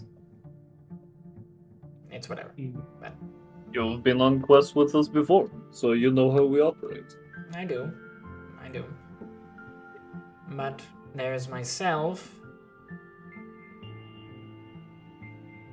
And then, of course, there's... You're not going to like me saying this, but... I don't even like me saying this. There is Kala. You're a jokester. You're very funny. It's not necessarily a bad idea. Are you insane, Shio? This is a Priston. terrible idea. Priston. Mm-hmm. Kala owes a lot to the Respite and to the fact that we have protected him as much as we have. He needs to fulfill some of his pacts if he can help any of you anyway. This means that he needs to do this and become a chosen. The Dawn Shadow is his only option. And this acts as a form of penance, or I guess community service, if you want to label it like that. If he does this for Wayward's Respite, maybe we give him a little bit of a pardon or probation. And if he dies, he dies. When you put it that way, Carl, you're right. I agree. The problem is whether or not he'll run. Yes. Can we hold him to justice to the end? Probably not. He will probably escape the moment he sees the opportunity. We could just have Bale come with us to make sure. Well, here's a thought. We are Ballarat. We are of our word. He is charading himself as a Ballarat. Wait, how do you like that? She knows. She was there. Was she? Yes, pretty sure she was. No, he told us all that at the hidden. Carl is sneaking around all the time. I'm sure she knows more secrets than you do about yourself. Go on, Carla, please. I'll explain to Shio in a moment. So, he's charading himself around as a Ballarat. means that he's going to be shredding himself into our dictation, us giving our word. The problem is that he doesn't understand how powerful that is. So if he gives his word that he will assist in the fight, he's not making a pact, which helps him. It allows him to do something that is self-serving. And he's not going against whatever this story master is.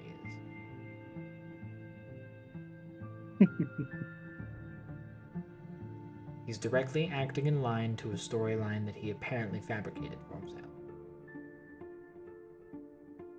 And it'll give him enough freedom that maybe he'll be thankful and help us out.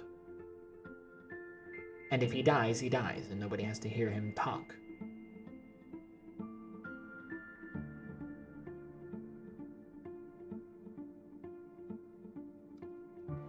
And Shio. Yeah.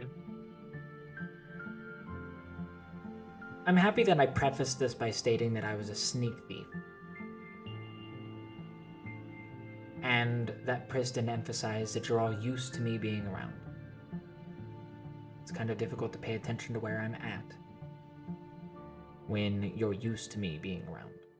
You don't need to pay attention. Also, it's echoey inside the jail. There's no padding on the walls. It's kind of they easy. just put that in. Damn it. Yeah, I know, and I'm sorry.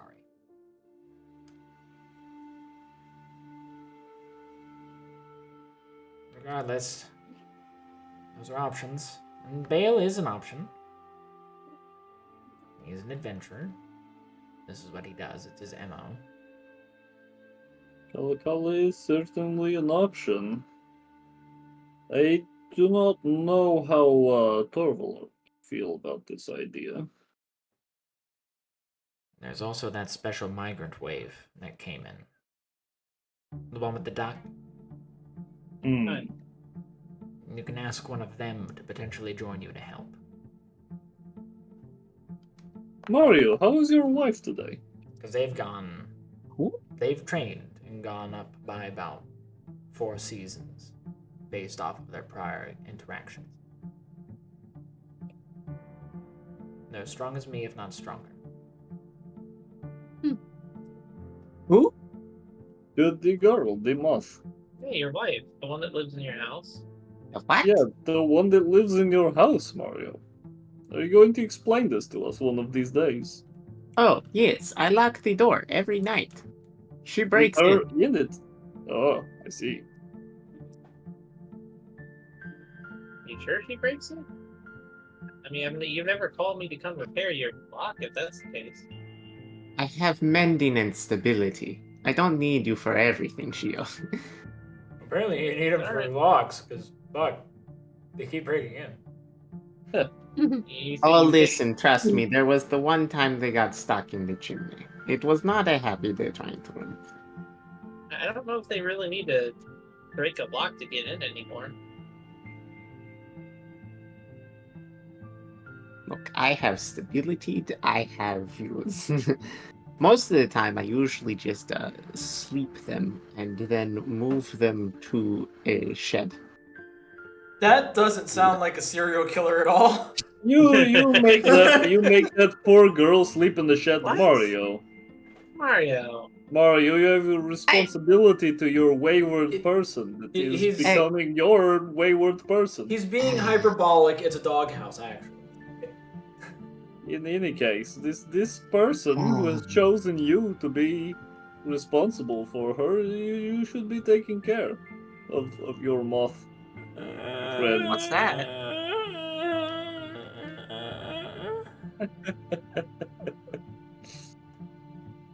Kind of looks like Mario.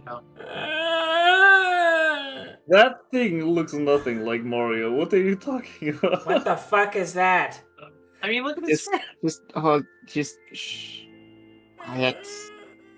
Quiet. Shh. Thank you, Father. Make Okay, that's. Mario, You're this is welcome. terrible parenting. Terrible. So you even have a child with them already. Shio, Man, that was fast. what is this? What is this drama for you? Are you bored? Are you? He's gonna You shoot the haven't been- baby. You haven't Shio been isn't looking. you haven't been peeking into my windows, have you? What? No, I'm just saying, is like he's already got a child. The I loud gunshot goes could, off. no, this is just the aiming and everything. It's like, I have a good shot right now. In Mario's theater of the mind. To the my Mario house. is just like on the Bang. 5th floor of the book depository. Shio's just there talking. I'm over there. I have a good shot right now. This is it. You'll thank me for my self-control. He I would- says it is my palace. I would rather Kala than Nuffles or Nix or Nif or whatever her name is. You trust that creature to have your back in a fight? More than the moth, yes. Oh, I thought we were talking about the moth. No. No. Fair enough. I would probably trust Kalakala first as well. Fuck, how much But did also this if go up? we took oh no, his name escapes me. Eagles. Who is currently his warden? Fail. Yes, Bale. Bale. If we took him as well, he Well, could yes, Mario. help keep Kala in line, no?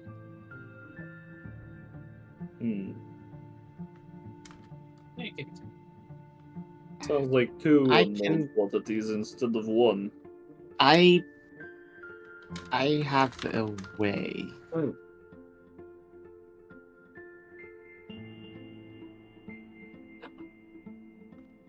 A way to what? Go on. Keep him in line. Probably.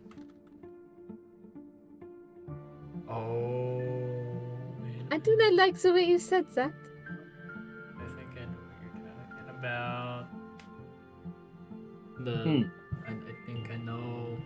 It's 3 letters. Very well. Hey, Undead, have I had time over the week to visit a golem at all? And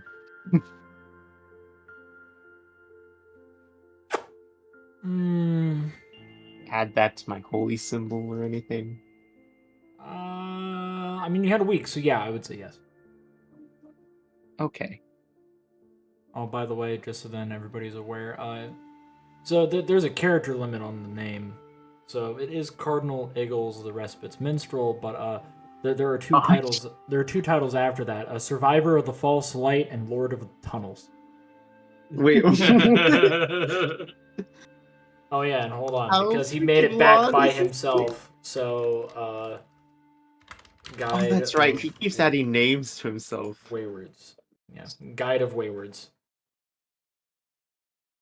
Wow. Yeah. we could do Cardinal Eagles. That'd be great. It's Cardinal Eagles, Yeah. Inigo, the Respite's Minstrel. Yes. Great.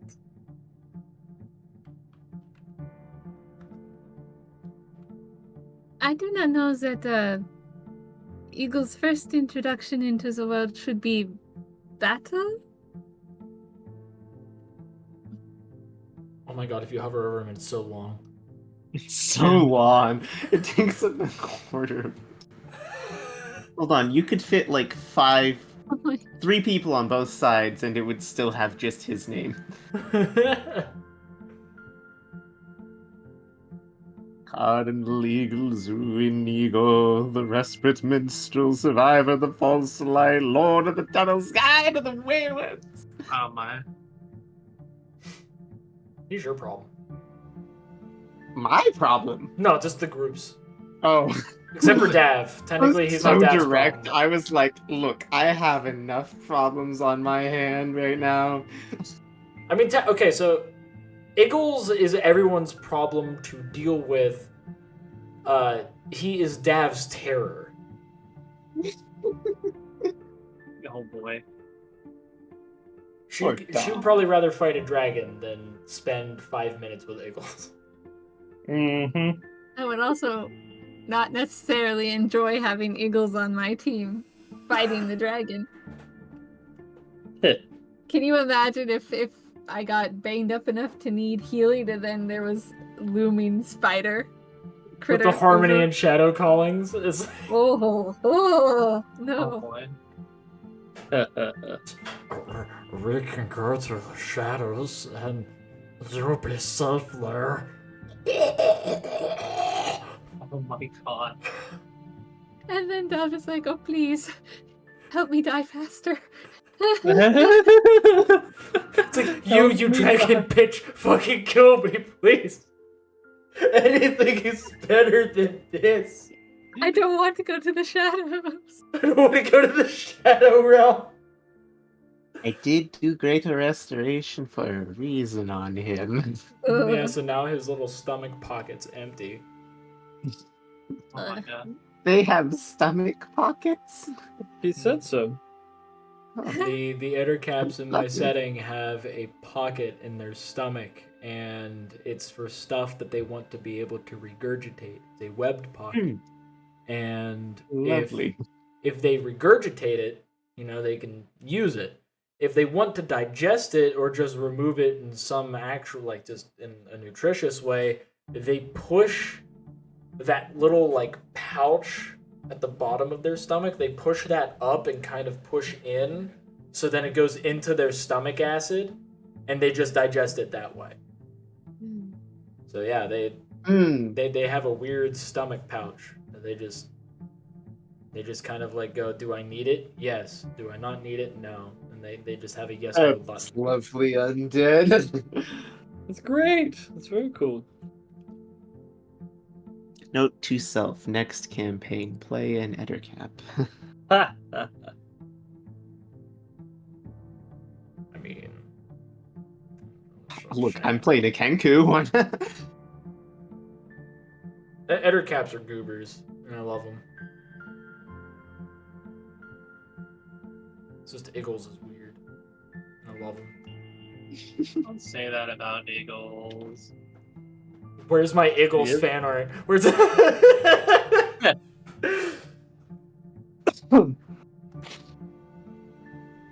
It's like, that's what we need. We need Iggles fan art.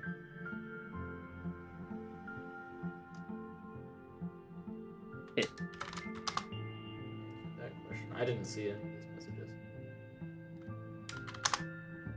There we go. Solved both those messages.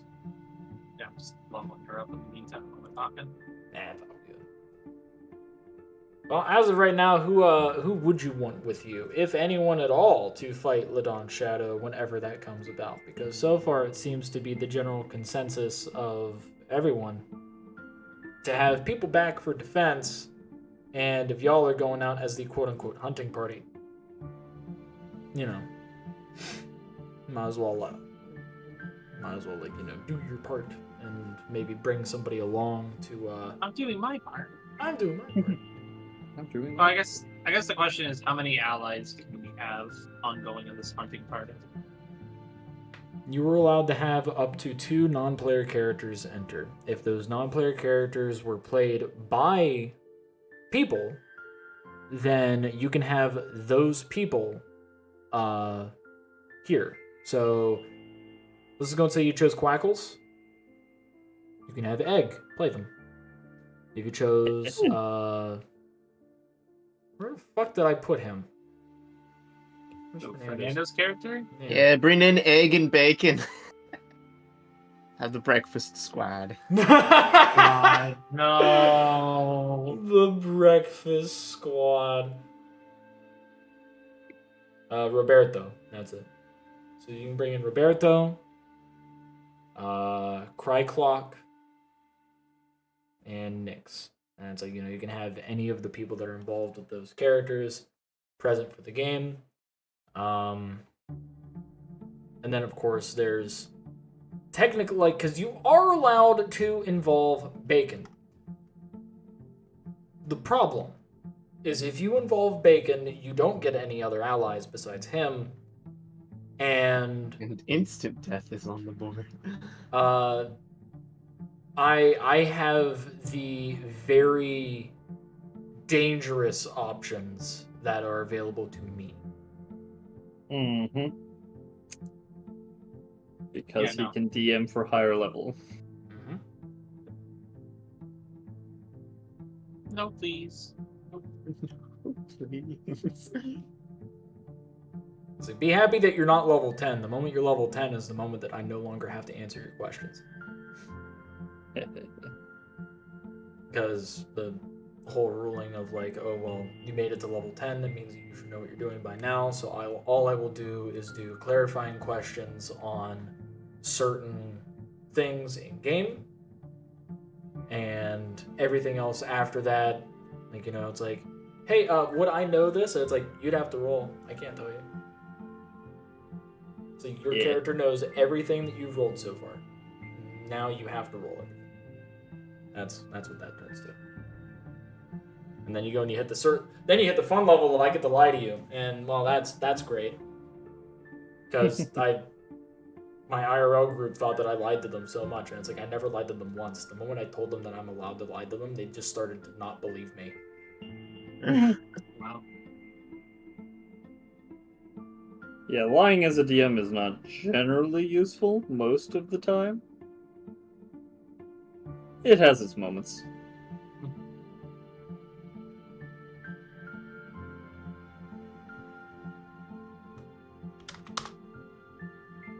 I really do like the Kalakala suggestion, and taking Bale on might not be bad. Mm-hmm. Honestly, out of all the people in town, those two are probably the best bet. Because everyone else, I feel, would be either too low season or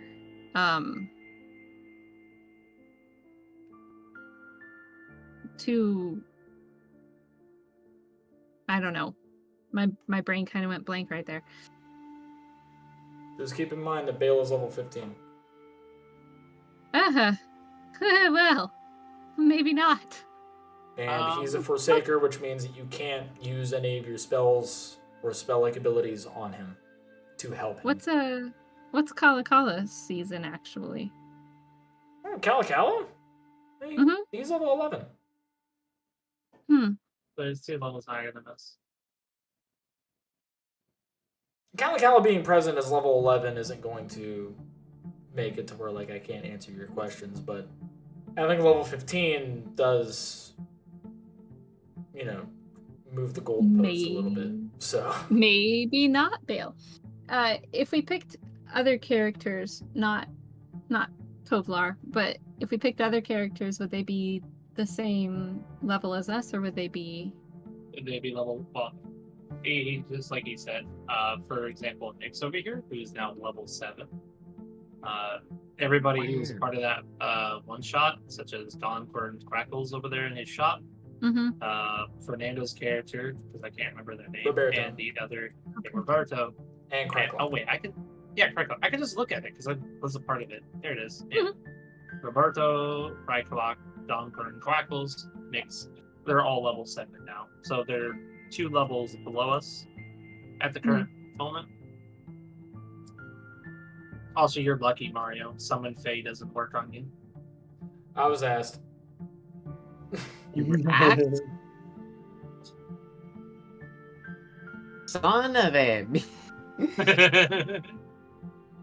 Son.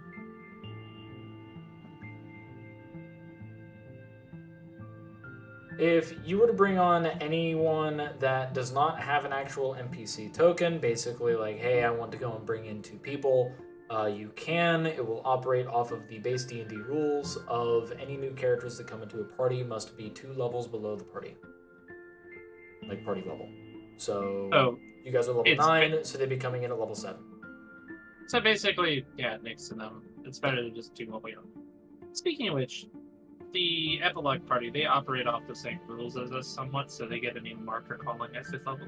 Yeah. They do. The NPC characters that you would be receiving, if you were to go and choose the route of technically create your own, well, that's what it would be. It would be create your own, but you would have a pool to go off of. Where are my names? Oh, So, let's see. Like, if you were to go and choose, like, a class, I'm going to roll a d12. 12. Okay, you're 12. So it's like that is the whatever class that is, whatever is the 12th class, that is what that class is. But you get a pool, so I would roll it again. So it'd be between the 1st and 12th class. And then you guys would have to go and pick. You're basically doing like a build your character type thing. So it's either barbarian or wizard. Congratulations. Yeah. At least if you go alphabetically. And then it's like, well, what race are they? It's like, well, roll d10. Gnome. Or elf. Another barbarian might be fun if we build our own character out of the migrants. I think it's better to have a diverse party though. Sure. Which we do have a pretty good selection from, because let's see, I'm a paladin, Priston's a sorcerer, you're a barbarian, Mario's a bard, Nyx is a warlock, Don Crackles is a rogue. Yeah. Cryclock is a barbarian as well. Roberto is a battle master. So it's a fighter. So it's like we could fill out some roles. I mean, we're pretty solid as a party as it is. But yeah, we could definitely use some more help. I will tell you though, Nyx is more of a support, since they are a celestial. Yeah, they're a celestial warlock.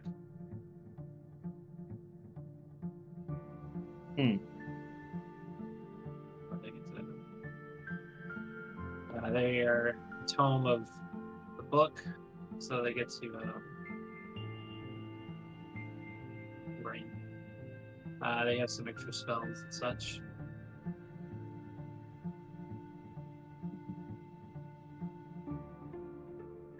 No matter the case, you do have like a lot of options. And it's basically just picking from level 7 all the way up to level, fuck that, 19.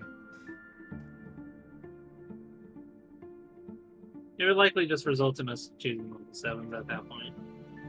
Just pick 2 7s. Yeah. I mean, I would like Galakawa to come along, because it also helps him fulfill his one pact of becoming chosen. You have narrative options, you have mechanical options. Whatever you see fit, however you want to do it, is completely up to you. I will, of course, be able to answer whatever questions you have. So, I think we have.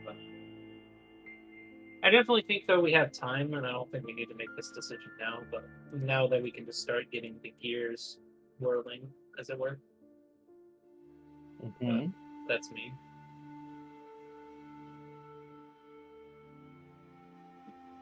Speaking of gears, this poor lady has just been standing here this entire time listening to this mad rambling of town issues. yeah, because she's waiting for an answer involving the Inventor's Cruise and whether or not you guys are going to approve of her getting those research points used for this to happen.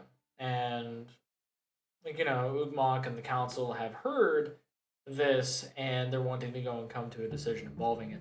But, you know, I mean, like, being prepared for a dragon attack, I mean, like, she's even interested. She is a paladin after all, and she was summoned here. Yes, it could happen at any moment. Oh, what level is she? Level is she? Yeah. 14. That's sucks. Pretty strong. She is a Mark of Scribing gnome.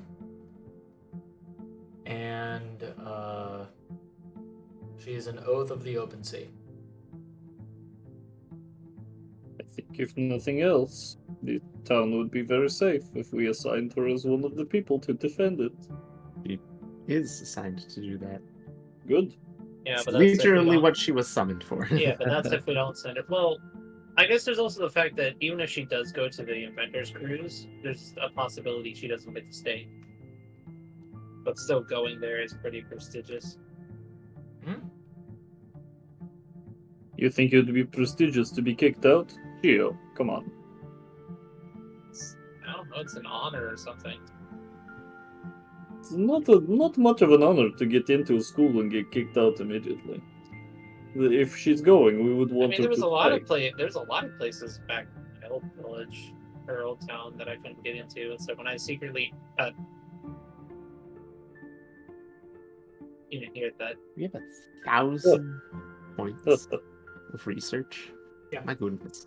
Yeah, it's like I don't know what to use it for, so it's like, can we just send them on this cruise? Can I spend some? Yeah, well, what do you want to On spend what? on? Like, On what? Yes. I mean, I've got a few questions if you want to ask them. Like, how do you upgrade your gun? Oh, Wait, that's a thing. Probably. Yeah, that's how I learned that I needed an ice, something ice related to upgrade the Entombed Cross for its next upgrade. It is I- technology based. I thought it was just my holy artifact that upgraded whenever my divine power went up. I mean, there's other ways, like you've seen me put new metals on stuff. Like Dad's axe is like a divine artifact in a sense, but I've added stuff to it and it's become more powerful. With research points, if anything, we can just guarantee, the next major ability this item can get is if you do something this related to it. And One thing I would like to spend research points on, if we're not sending her to the big thing. Indeed. I want to know about demons and demon deals. As I hover over No, the- I'm starting to change my mind. Let us send her on the cruise. Let us send her on the cruise. oh, real quick, Undead, how many points would that actually be for him to do what he wants? Well, for him to learn about, like, pact Heretical making things. with outsiders? What was that part about outsiders? It's pact making with outsiders. How Good pact lord, making works, how breaking a pact would work, all that stuff, yes.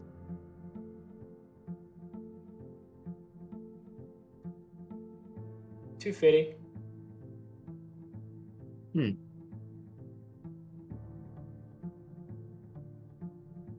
So are we sending her on a cruise? I guess that's some questions we can ask. So you want to learn about outsider pact making / breaking.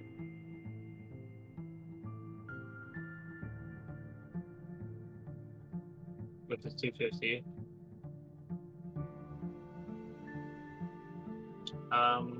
I guess just to get a base idea of like how much research points to learn how to upgrade Mario's gun to the next level, as it were. 400. And that's just because it's his deific weapon.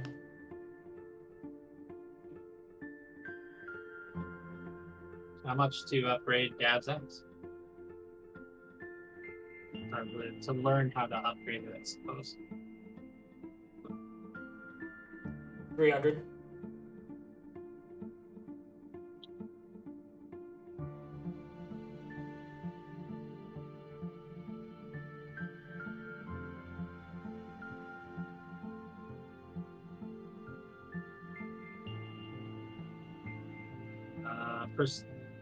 Do we actually? Yeah. How much to upgrade Priston's staff?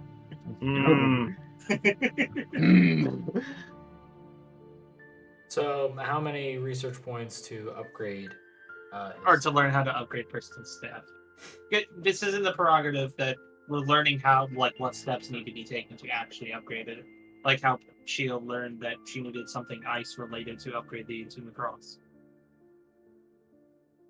So these are all in the prerogative. 200. It's that low because it's cursed. It'll just tell you what it wants. Also, wants it's tied to soul the Hill of innocent. Razors, so Yeah. it's severely discounted. So if you discount it. Yeah, because it would have been 800. Just to round out the collection of weapons, how about for Shio's sword? 250.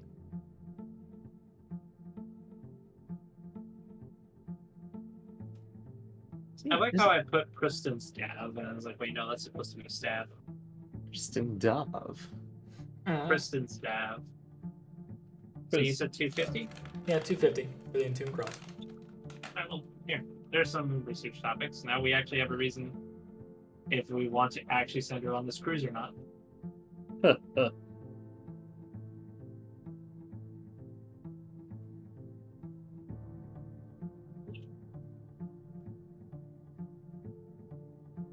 I had to Well- reload, so sorry. Oh, it's all in discipline. Oh, okay. So your outsider research would cost 250 research points. To learn how to upgrade your gun would be 400. Upgrade Dav stacks would be 300. Priston's staff 200. Chio's sword 250. My gun is expensive. Yeah, well, it's a divine artifact. Uh, To be fair, Priston's staff is also an artifact. Yours is divine. His is evil. Evil! It just wants the souls of the innocent, okay? Right. Out of the current topics we have, if we were to actually spend our RP and not send Miss Paladin out, Mhm. the most economic way to do it would just wipe out your gun from that list, and we can get all that because that's like 1,000 points right there.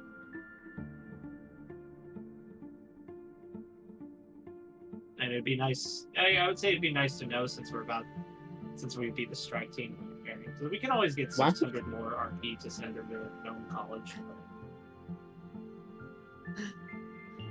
I don't After know if the we dragon. want to upgrade Priston's staff. After the dragon is dealt with, we could send her wherever she'd like to go. That is, our lives are on hold until the dragon is done, Shio. We have to take care of it quickly. Otherwise, nothing we do will matter. And then, sorry, Miss. Forgot her name again. Ingrid. Sorry, Miss Ingrid. It seems, for the time being, we would prefer to have your services here in Wayward's Respite to help defend the town and reallocate this research to other things. We do apologize for the inconvenience, but at the very same time, you must understand our priorities at stake. We could send you away, and yeah, you'd be safe, but it's research that could be used for us. And because of that, it can endanger every... I understand, it's fine. But I hope that you're able to reconsider it after the dragon is dead. Very much so. Yes. Thank you for wasting my time. Alright, now I feel bad. No, do not. That was a petty response. I It feel was- bad. It was aimed at making you feel bad. Gnomes are good at this kind of thing. Aye, they are. Alright. Well, do we want to spend the Sure. research points then? Or, like, how do we want to spend it? I guess. As I said, the most economically viable way is to do everything except Mario's gun. But, yeah. Yeah, because you get like 1,000 right there. and then you'd have 400 left over. What? As in, Okay. like, because Mario's gun's upgrade is 400. Yeah, you were looking at the Yeah, same to, thing. to learn his upgrade half. Yeah. Or- So it's like if you just skip out on that and do everything else, it's like 1,000. Which I probably can figure out some way to upgrade your gun. You know, My gun is already really good. your gun. Okay, your gun could be better. But it's already really good. No Alright, how one many makes abilities- missiles better, you make them bigger. How many abilities does it have? America. Oh, what? How many abilities does that gun have? All I see it do is shoot. Yeah, that's all it needs. I mean, it is a gun. That is kind of like its whole shtick. Yeah, but what if it can rebound off of creatures automatically? Cool, but it can shoot. And if I beat their HP, it pierces, so it can shoot. It shoot good. Can your sword pierce through enemies? If I can make it do so, yeah. So no. Gotcha. Okay.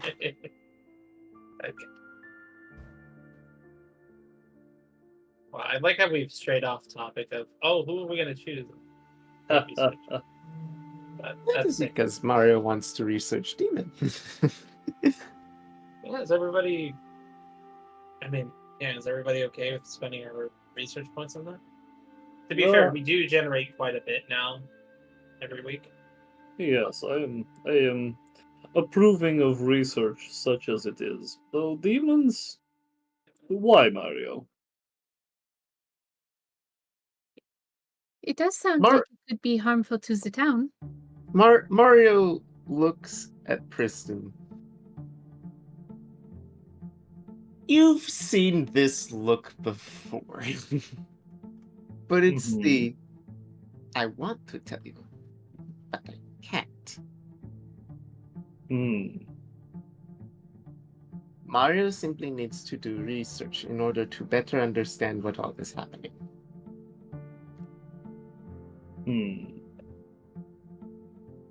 You know, I can't help but trust him. Strangely. Good. And the more research Mario can do on it, the better.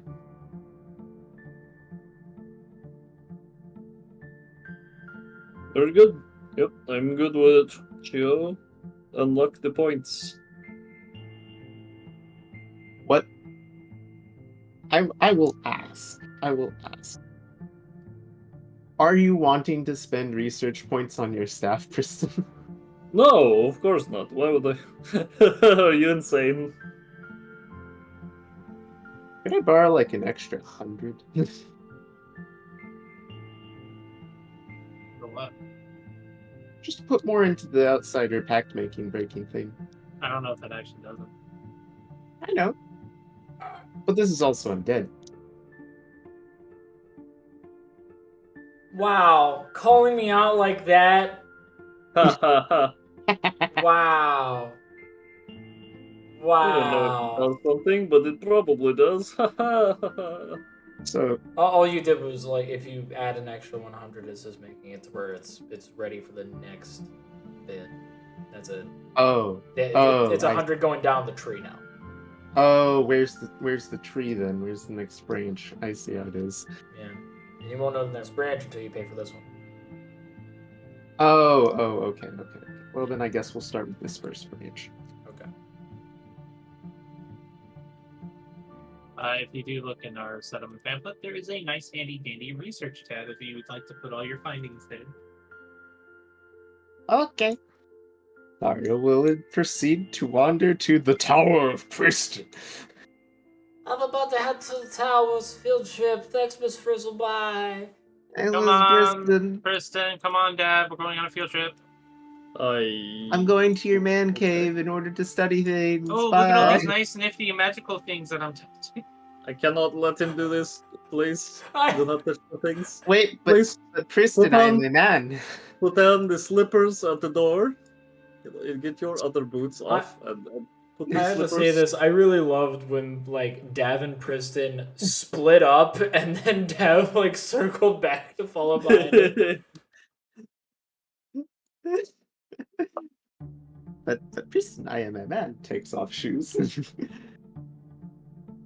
I am allowed in the man cave, yes. With slippers, yes. Sleep. Please. Ooh. I have a pair for each person. Are mine bird foot shaped? Yeah. I don't need your mud in my tower. I'll take it. I'll take it. It'll be fine. A huge shout out to Priston having slippers ready for his guests. Like he gets them himself. Yeah. Damn. That's hospitality. Hmm. He's a self-servant at all times. Alright, all of y'all are in the tower. I'm doing the research. And you're doing your bouts of research. Yep. Spend me the points. Where is that thing located? Let's see. So you are doing 250. So that's 811. Oh wow, there is a research section. But would you expect Soul to lie? I just didn't know where. Alright, that's fair. I was kind of lost too because I looked at Refinery Tier 3 and then I immediately looked at Boss Rewards. I completely missed out on research.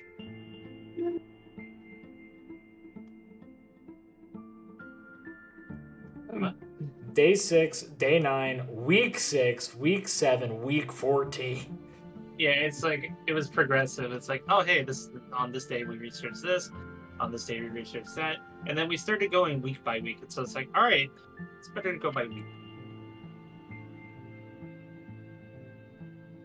Yeah, there we go. I'm just wondering whether or not, you guys are going to utilize the whole level 15 spellcaster where a group of 5 to break the soul trap spell can be used as an upgrade to Wayward Respite.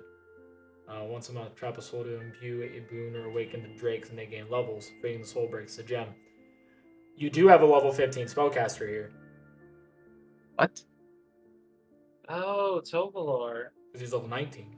And he's a cleric. Tovalor, please break out our friend's soul. Gosh. That again.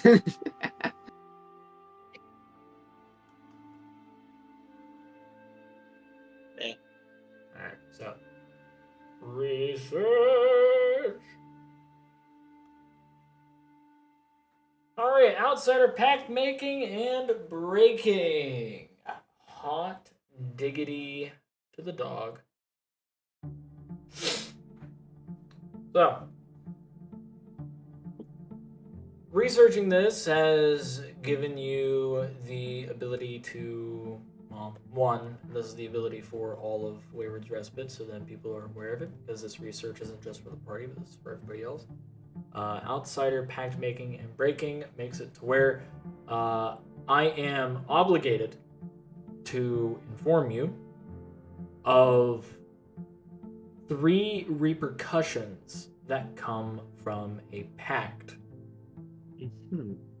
So if you were to say, let's just go and say Mario is feeling particularly, focused on wanting Nyx dead and decides to go and make a pact with a demon to have have Nyx die, I will bring up 3 consequences. Not all of them are going to come true, but there are 3 possibilities that will occur. It's basically you are allowed to be aware of what problems can arise if you follow through. You're allowed to know this before the pact is sealed. But in terms of just pact making and breaking, any and all outsiders, aka any creatures that are not native to Omen, are capable of making pacts. Anything that has a majority bloodline for this, or majority heritage of this are also able to make pacts, but those ones are easier to get out of as you are not held as accountable for them. So if you were to make a pact with Shio, Shio's only able to uphold it as long as, uphold their end of the bargain as long as they're present. Because they're physically here. Any other outsider, they can just answer it via technical prayer. Or summoning circles of sorts. And they have like a bit more leeway since they're not native here. But that's in terms of like pact making. You're able to go and make these pacts. You're able to engage with outsiders to be able to make these pacts. But in terms of pact breaking, is if you were to get the person who made the pact to revoke it, which is near impossible depending on the creature. Devils will do so to protect themselves. Archons will do so if they feel as if it is no longer serving something righteous. Demons won't. Demons, if they were to try and break a pact, it goes against the chaos of it all. The consequences are something that they live for, even if it hurts them. So, the main way that a demon would is if they were attached to the individual in question. So, let's just go and say we'll use Mario again. Mario is really good friends with a demon. Like, really good friends. Already made a pact with them and everything. The demon knows that they're going to have to collect. At some point. But they choose not to because Mario is their friend. They'll only collect when they die. So then nobody else can get their friend's soul. And there's a decent chance that if they are good friends, or at least were good friends, they're just going to release the soul into the Great Expanse so then they can go to their afterlife, as opposed to being converted into soul energy for the plane of existence they're from. The other way is to force the position of the demon not being able to fulfill that pact, as they will most likely come to you first to ask for you to break it.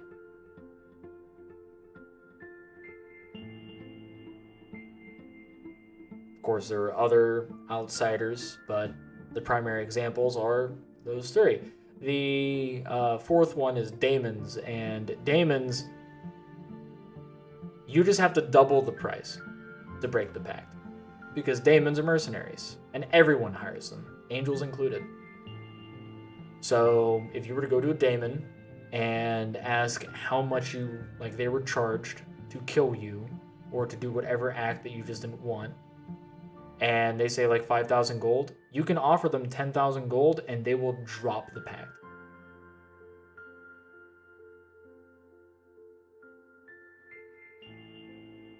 So that's in terms of pact breaking and pact making. This has unlocked safe outsider summoning. This has unlocked outsider slaying. And this has unlocked outsider binding.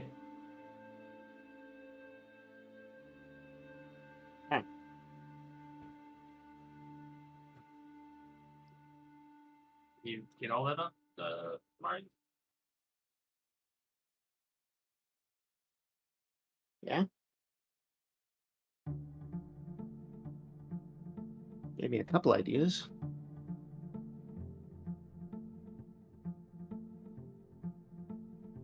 Okay.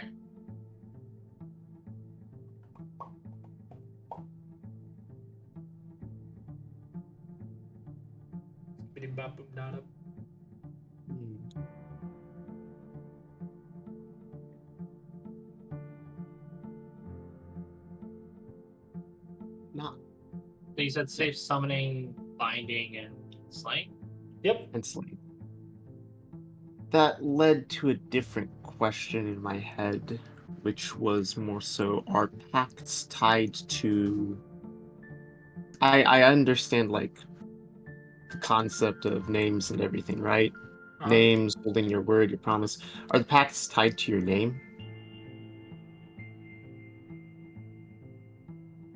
I'm allowed to answer this, yeah. Pacts are tied towards the soul, and the Mhm. soul has a name. So it's technically both, but you only need to interact with one of the two. Got that true name, lol. So Gotcha.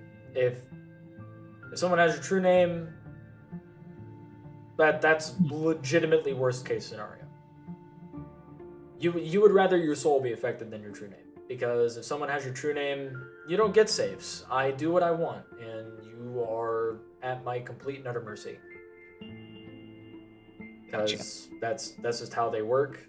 That's how it's worked since Forgotten Realms had been introduced. And I like the fact that like people want to go and hide their name as best as possible, like to not give their true name, or for people to just be like, I don't want to learn my true name because if I learn it, that means that other people can learn it. Mm-hmm. So it's like true naming and true names. Very Aragon. Yes, Yeah. yes. It's like don't wanna get that out in the air. It's dangerous. Mm-hmm. Yeah, I mean, it can make you much more powerful to know who you are truly, Mm-hmm. but at the same time, you make a vulnerability. Every power, every action has a reaction. Yep. And also there's the fun the fun spell from 3.5 that you have to be a true namer prestige class to be to use is unname, where you just remove the person from existence and everyone forgets who the fuck they were. Oh, wow. The only component you need for that spell is that person's name. You just need their true name. If you have their true name, you can unname them if you have the spell. That's nuts, but okay.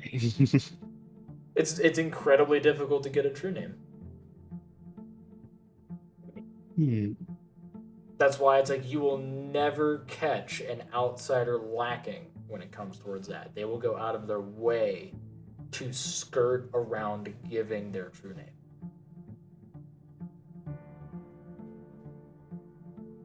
Interesting. Just, Okay. you want to start with your axe first, Dan? Oh, I suppose so. Okay. I do not know how much more it can really be improved, but here.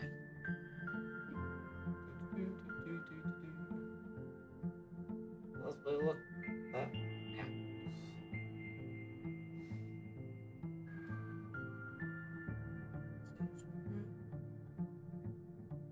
Just double checking to see how far you've already gotten with it.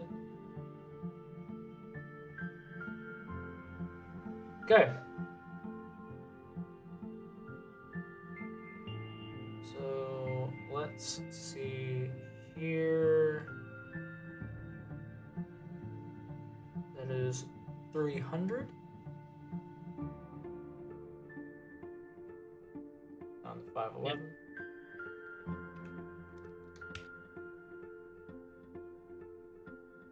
And with that, in order to upgrade Dav's axe, you have a few options. First option is giving it a stone-based upgrade. This makes it to where it deals volcanic damage. Now, this ties directly towards the beginning of the campaign, where it was initially dipped in the lava anyway, as per Carmen's request. Mm-hmm. But This lava upgrade makes it to where upon scoring a hit on the die of an 18 or higher, so if you roll an 18, 19, or of course a natural 20 on the die, the target is immediately covered in lava as they take an additional 3d6 fire damage. Oh. A consecutive hit after them being covered in lava treats them as submerged. With them being submerged, they take 5d6 fire damage. And, well, their movement speed is immediately reduced to 0.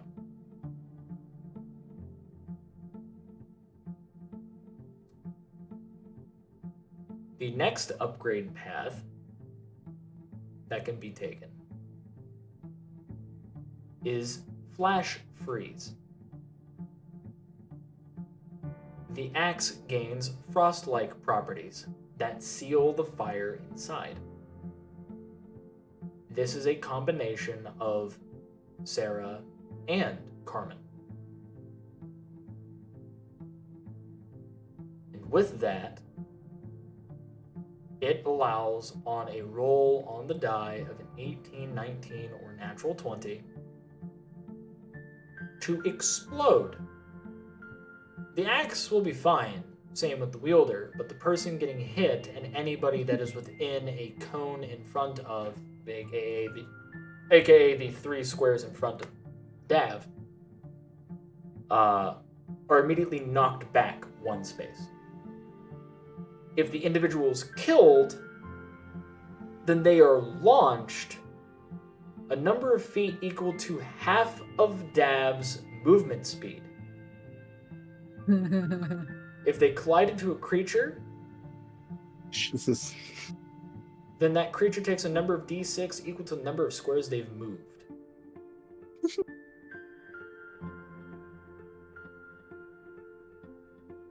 Is it how much? So a d6 per 10? Yeah, a d6 per square they moved. So Oh, per 5 feet. yeah, it's not the per 10 feet that it would be for falling. It's per 5 feet for well, technically a catapult. So if killed, launched, equal half of Dab's movement. D6 per 5 feet if it hits a creature. That's almost worse than the shifting waves So, I have. like, if I had jump, as is usually what's given to me, and my movement speed was over 100 at That is point, you being able to jump. That isn't your movement speed. Your So- movement Yeah. speed is still that 50. doesn't count. Oh, Yeah, good. no. If you were Jump does not count. hasted, no, Haste, if you were yeah. hasted, you would double your movement speed, which would Oh be no. Which insane. your current movement speed is 55, which is pretty high. Does the 55 include what your bracelets do? Yeah, I already added your bracelets to that.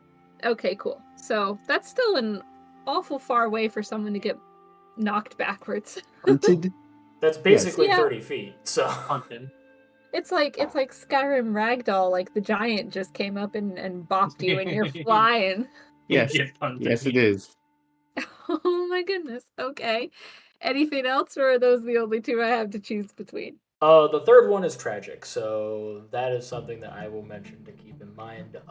This one is memory based, and it's called Sacrificed Steel. On a roll of a natural 1, a 2, or a 3 on the die, you are allowed to re-roll. You have to take the low, like you have to go and take the result no matter what. If you hit after the re-roll,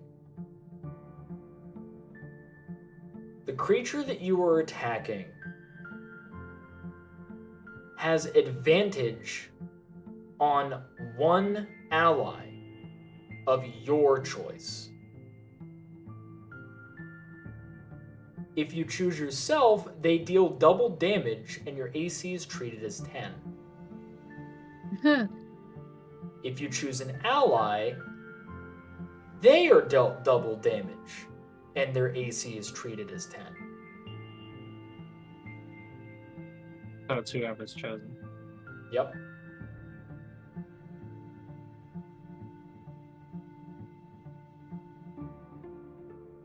As this metal that is combined into it, the sacrifice steel, will seal the flames inside and the flames become ghostly.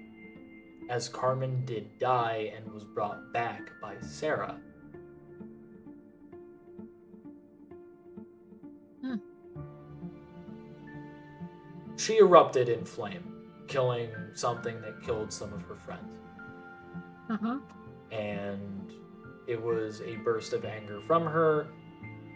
Lo and behold, Sarah found out, brought her back, and said, "You're done adventuring. Like you're coming home with me, where you'll be safe." I assume the flash freeze is ice-based. Yes. One is a Dav upgrade, one is a Sarah upgrade. Well, one is a Love upgrade, technically. And the last one is a sacrificial upgrade. If I chose the frost one, would my fire powers still be able to go off? Yes. It's just this is Okay. an added ability, as Okay. it will give you a knockback. You basically have cover singular enemy in lava, launch people away, which technically gives you a ranged attack with your axe. Well, her Yeah. axe already has a range attack. It does. It does, but It just gives an alternative for it gets one to where you hit a motherfucker with another motherfucker, and then. Which, I mean, you're a barbarian. That's something you want to do anyway. You're just now given the option on, like, the Super Smash Brothers baseball bat swing. Uh-huh. And then you hear, "Go!" And then finally, the last one being, you can choose to outright make yourself or an ally easier to hit if you roll low on the die, and you at least get a reroll after every swing. So you can actually kill the person before it goes off, but if you can't kill the person, well, they're going to go after your loved ones or you. So, All you Yeah. do is they ragdoll forever into the stratosphere. so it's either heavy single target damage, Skyrim the upgrade, or Gamba. I think that's the best way to look at it. Yeah. Yeah, basically.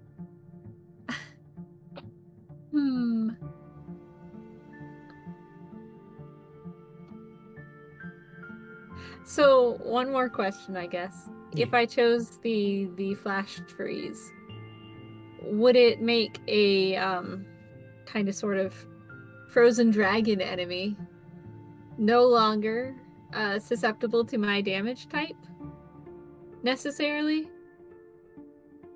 Because it's now dealing frost damage as well as fire damage. Would it like equal itself out and just be like what I roll base? Well, it's not. It does not deal any damage at all unless the enemy is killed, because then they're dealing damage equal to just their body being launched. So I think the misunderstanding here is it's not changing the damage type of your axe. yeah, it's just the Okay. thing that has to be added to upgrade it. That's all. You'd still be dealing your fire damage. Okay. Well, I must admit I'm torn between the first two. The third one doesn't sound as beneficial. Understandable. I mean, not all upgrades are. Yeah. I mean, yeah. If anything, it's the stone-based one's pretty simple. We do have some stone. We still have a stone mana crystal, which could do that. For the ice one, I can easily get you some frost steel or what was it called? Actually, I don't think we've had. No, I've dealt with frost metal before. It's on some of Dad's items. Yeah, it's on my bracers, I think. Yeah, glacial alloy, which gave you, I think, a frost resistance, Yeah, cold a resistance, cold yeah. resistance. Yeah. And if they're forced out of their square, all squares around them become difficult terrain for the assailant. So, if I chose Flash Freeze and just skyrocketed a villain away from me, achoo, would all the squares around the distance that they traveled as well become difficult terrain for other villains? Or is it just once they land, those squares become difficult terrain? So with that, let's see. So okay, if Rare gains cold resistance, if they are forced out of their square, all squares around them become difficult terrain for the Or is assailant. that So when that's I for am you. forced out of my square? That's Oh, when I you see. were forced out of your square. So. Okay. Sorry for the confusion. It's perfectly all right. I understood the strategy that you were trying to come up with, and I think it was very legitimate, and I enjoyed it. But unfortunately, the item is it's not coded that way. Ah, okay. It would be fucking awesome because how I would have done it is wherever they land, so you could just golf swing somebody into into a spot where it's like we need to go and hold off that area. Smack. There we go. Yep. Almost. Oh. Well, you have your options now. So I do. We can move on to someone else while I decide. Yeah, well, there's Priston's staff that's next. Do we have to upgrade my staff? No. I suppose we could. We might as and well. Potentially one of them could help, Maybe the make curse it will go on-curse. away. Yeah. Yes. Also, it should No. be the current research points should be 561. You took away 50. Let's see, there's the 250 that was taken away from the 1061, which made it into 811, and then I get where my confusion is. I'm dumb. That's all good. It's because Shio's sword is also 250 and the research is 250. So overall, the total we should be at once this is over is 61. Yep. This is them keeping this buy thing being researched. So then, there's no confusion because somebody might have second thoughts and be like, I don't want it. That's understandable. So we're doing Priston's staff? Yes or no? Yeah. Okay. Down to 311 because hefty discount from the Hail of Razors. Gosh, we're actually doing this. Hey, it could be good. All right.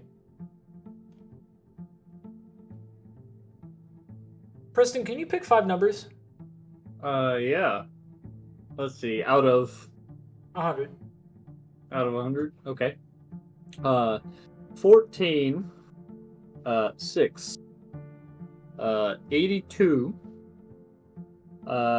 22, and 57. Okay. Yeah. I'm glad that's not 22. Would anybody like to manipulate that? Oh gosh. Do we know whether this is good or bad? Yeah, is this going to be beneficial or detrimental? Because Priston's staff is scary. It has literally not affected us once. It's fine. My Because- godly bad juju senses go off. Because you guys are level 9, I am allowed to tell you. This is to see if there is a benefit to be had. As this is tied towards the research portion of it, if you get the number, then it can help you with the staff.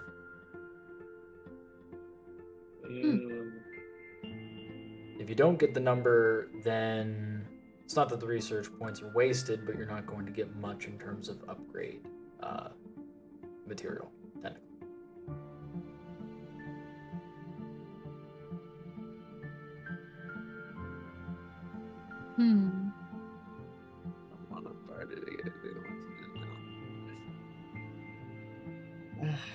How exact is that going to need to be? It needs to be lowered to 4. Does it ever need to be a 4 if you were trying to reduce it?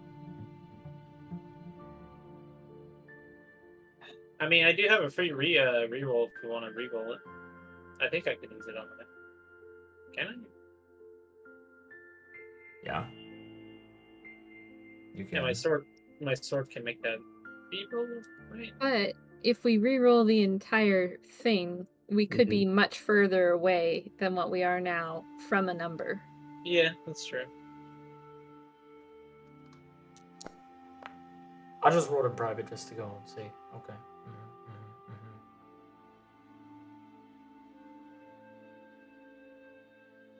Do you want me to bardic it, Princeton?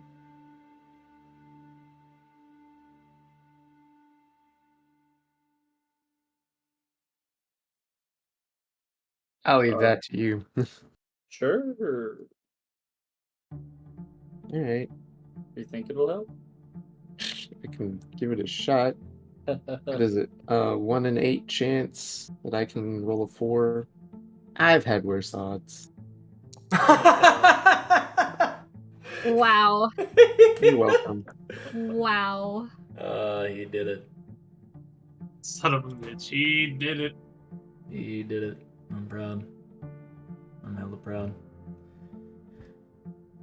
All right. Good luck. You're welcome. You brought it down to 22.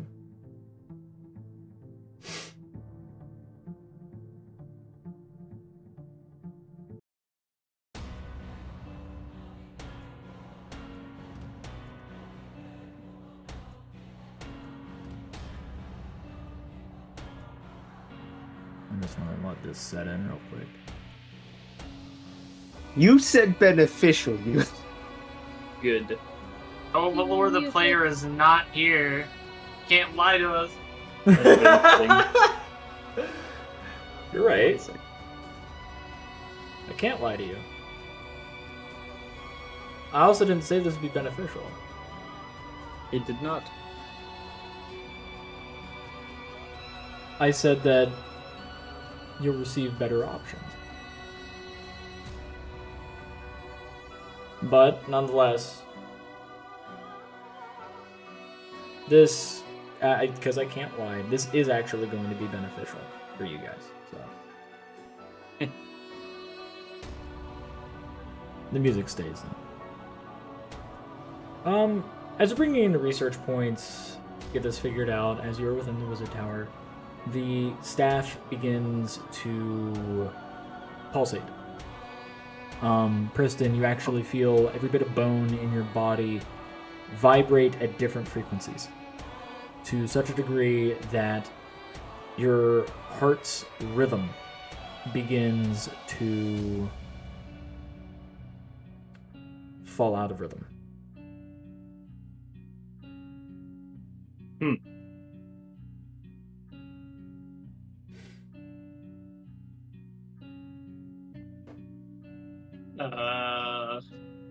I am able to help you.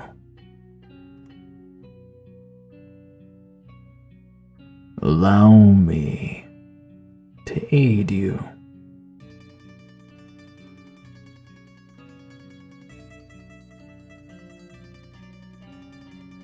Be clear with me, aid how? I understand that you're going through some issues here, and I desire to leave.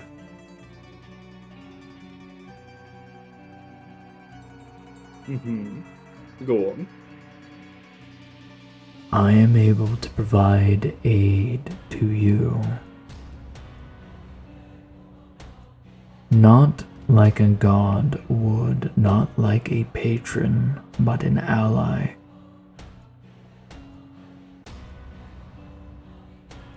When you need me, you You can ask for my blessing,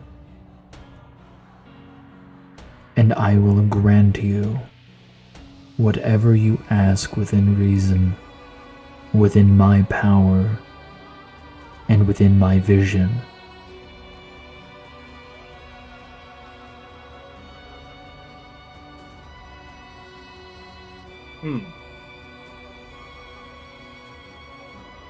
Interesting. I What's in it understand. for you? Influence, chance to escape. That is all. Well, there is certainly a problem, and I believe that would be helpful. What is within your power to grant? What would you ask with your current dilemma?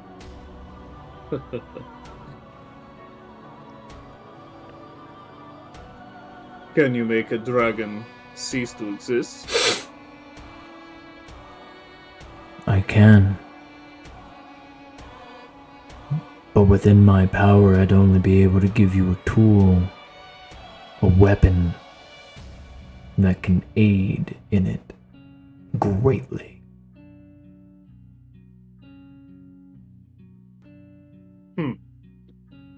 Would this weapon be bound to me in some way?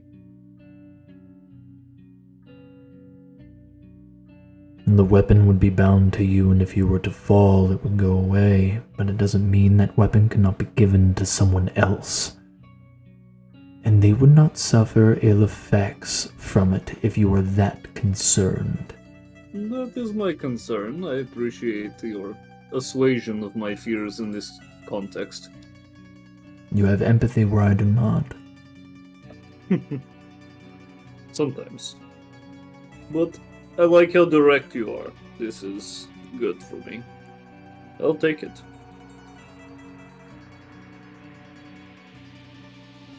So Give me a weapon. you accept my help then? Yes. You seem a decent fellow. Sort of.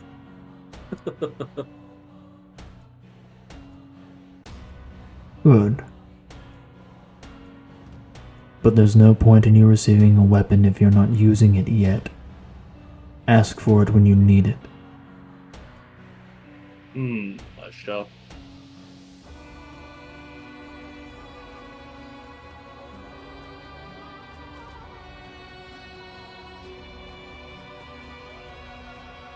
As the voice fades away,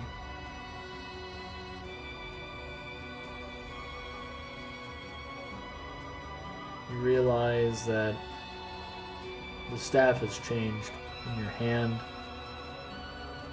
Everyone around you seeing something drastically different than what was there prior, and they also notice that you're gripping it very hard. Hard enough to where it's not only creaking under your grasp, but even under your scales, they're starting to turn white. But more so, I would like for specifically Mario to make a perception check. Yeah, okay. Nice. That's really good. Give me money. You notice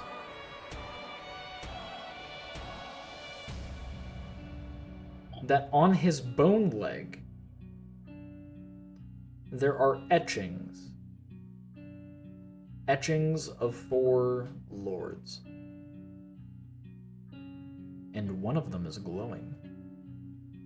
A nice lightning blue. You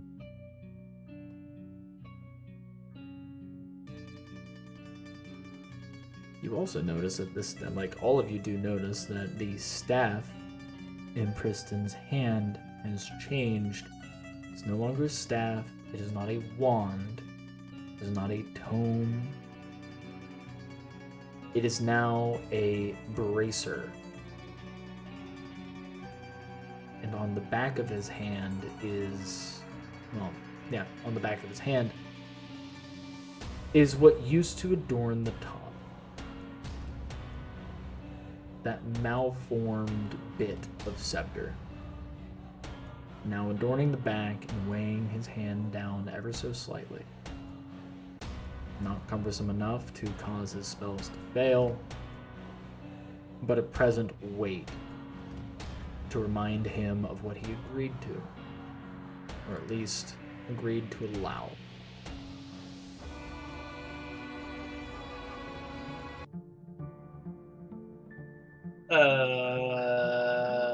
I didn't put that feature in. My love, are you okay? Yes, I'm fine. What was the rune that glows on his foot? The rune that grows on his, glows on his foot. Grows. It grows. So, he has 4 runes that are upon his, skeleton leg. Only one of them is glowing. The one that is glowing is for Remnant the Cursed.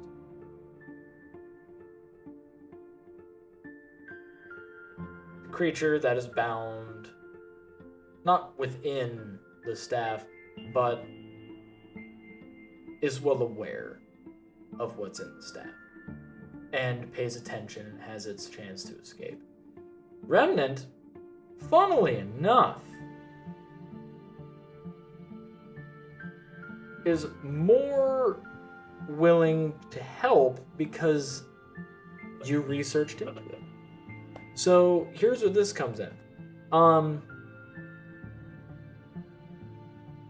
You have access once per month to the Wish spell.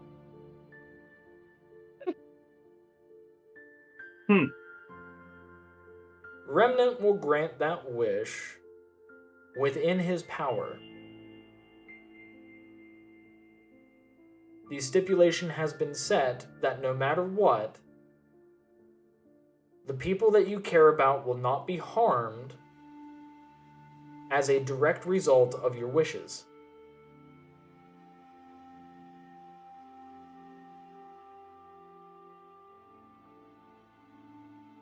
And because this technically acts as a pact, I am allowed to tell you the 3 consequences. Which is why I'm happy that it was this was done in this order. First consequence. A direct result. Which means that your loved ones are allowed to be harmed indirectly. So, if you want it to where you're getting a refresh of, a lot of your spells, I could just make them all AoEs. It'll only be your fault that your friends get hurt. On top of that, this now makes it to where whenever you make a wish, he has a little bit more influence of the area. Which means he can see more. Which means he can influence more. That influence being, if he starts hearing other people make wishes, he might choose to just grant those. As he's granting access to the wish spell. Doesn't have to be you asking for it, which can be beneficial and a downside, as if your party is the only people aware, they can make wishes within your proximity. And this is only a direct result of him breaking the pact, right? Oh, he hasn't broken anything. This is him technically forging further into it. Yeah. I thought If I wish enough times, his influence becomes wider, and then he can listen in and grant anybody's. Oh, I wish I had a cup of tea. It's like, here's your cup of tea. I thought we were learning the 3 consequences if he actually broke this pact. This is consequences of using them. Yeah. Oh, I Because am to they're- tell you the they're bad- consequences. Yeah, 'cause- they're bad genie wishes. yeah. Because that's What, you thought they were good genie wishes? No. This is fine. Priston is the perfect character to have this kind of power in his hands. well. Here's the other part. This is the third consequence of technically forging this pact. Not even technically, you did forge this pact. Third consequence.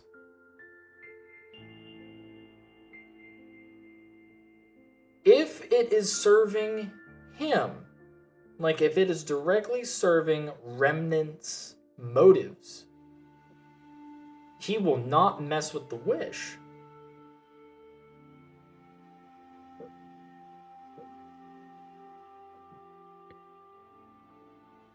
That's the third consequence. Is if you get exactly what you want from the wish, he wanted it more. Understand that Remnant is truly evil and corrupted due to him being the embodiment of every curse that has been broken.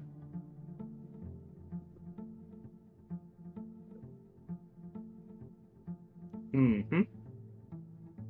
Nice.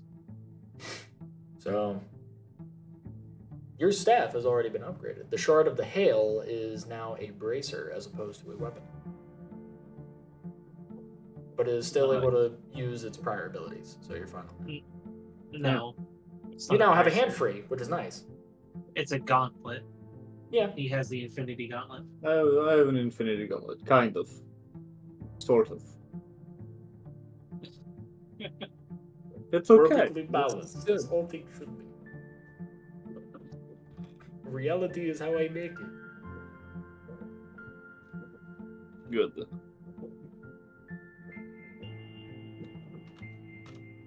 Also, he's not gonna fuck with like really base wishes, like, oh, I wish I had a cup of tea. It's like, fine, whatever, dude. Here's your cup of tea. He's not gonna care about that. Genie's like fucking with people like that, but him not so much. Good. Huh? Ha, enjoy your cup of grass tea. You can make tea out of any leaf. Doesn't have to be good. I want a cup of tea. It's like, okay, here are all the ingredients to make it. There you go. VHS tea. Don't make that, kids. That's bad. Real bad. And then I guess that's left is further upgrades for Shio's sword, the Ancient Cross. Which, by the way, the path that further goes from Remnant's little thing is you being able to directly commune with Remnant. And specifically being able to commune with the other Lords of the Hail.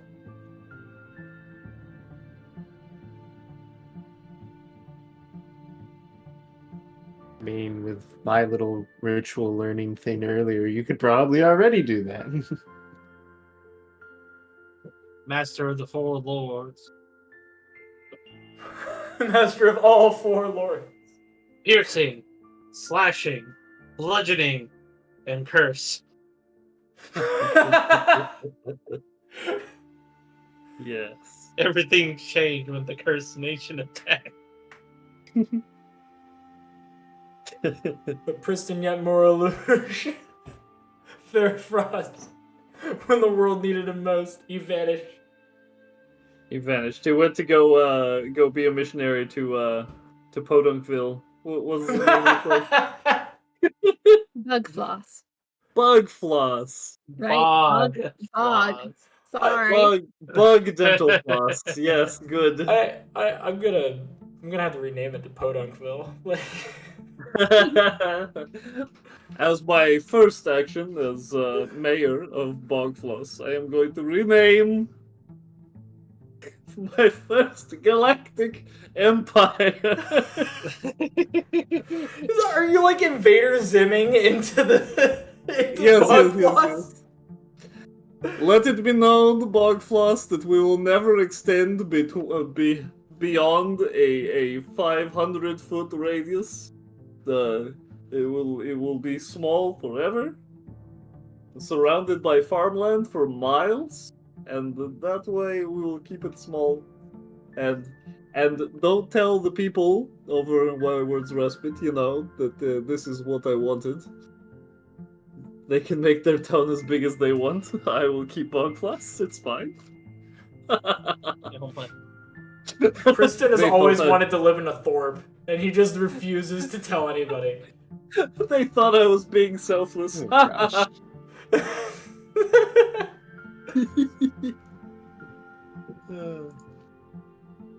Funny. Funny, man.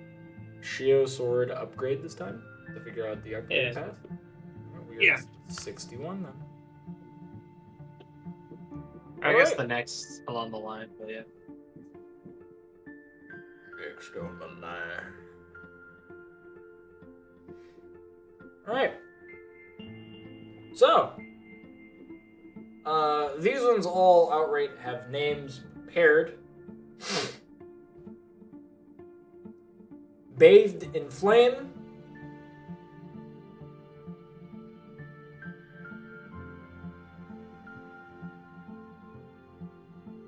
Broken Cast. Like CAST cast? Yeah. So Forged in Flame, Broken Cast. So Forge of Flame. yeah. Oh, these are all blacksmith jokes, I get it. And Chained Sheath.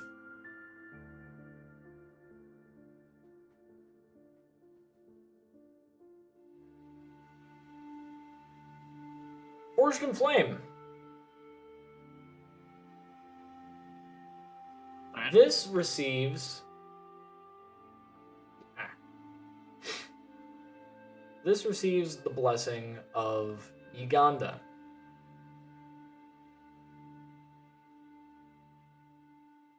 This blessing is a direct extension of her being a guardian towards her father. With that comes the guardianship of you as a paladin. If you are attacking an enemy that another ally is attacking in melee, if you manage to land a critical hit, you can choose to add a number of d6 equal to your proficiency bonus, Excuse me. bless you, in fire damage dice to that ally's next attack roll. Ooh. This is usable once per combat.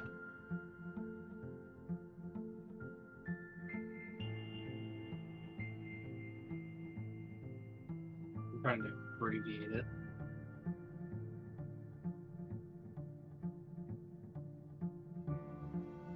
So if you attack an enemy that's in melee with another ally, if you critically hit, extra d6 equal to proficiency mod in fire damage for the ally's next attack.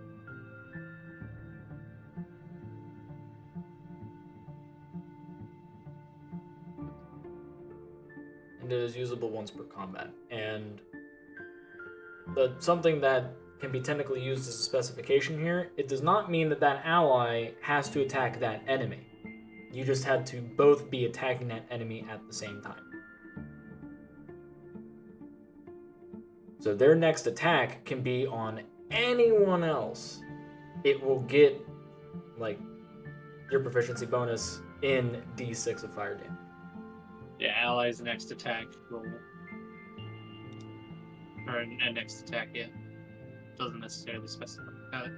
It also doesn't specify that they had to hit. They could have just attacked and missed. And then now you're just adding fire damage to their next attack. So it'd be really funny if Priston's in melee with somebody, you run on up, attack them, Priston tried to attack them, missed. And now it's like, nope, fuck it, Priston, take it. And now Priston can go and add, like, a number of d6 equal to your proficiency. for like a lightning bolt Mhm. or his necrotic sphere, which that would persist with the sphere. Just to Interesting. clarify. Got it.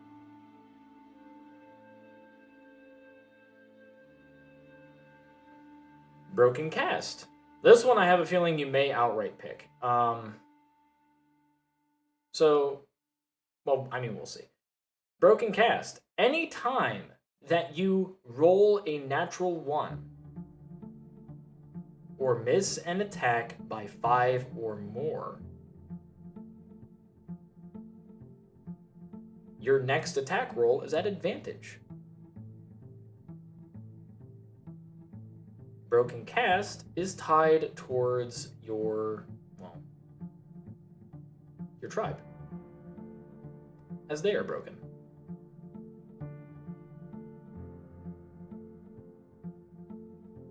Got it. And this one, of course, does not have a limit. Mhm.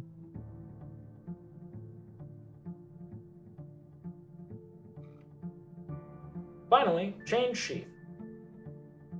Chained Sheath is tied directly towards your lineage, as well as to Inigo, outright.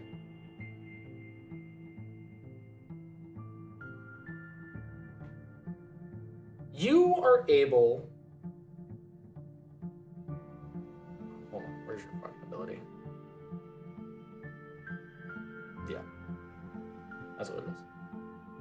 Whenever you summon your Totem of the Chain Willow, if you are within its presence, aka within its little radius, It's aura. when you're in that, and you're fighting within that, any allies that are fighting alongside you at the beginning of their turn heal 1d6. If the ally is downed, they're technically not fighting, which means that they do not heal.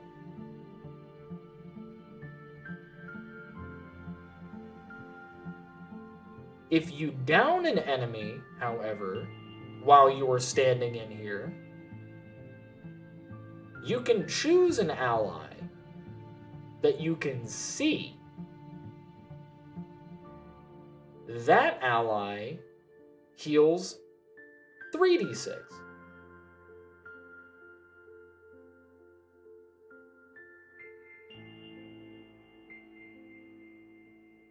If the ally was downed, they heal 5.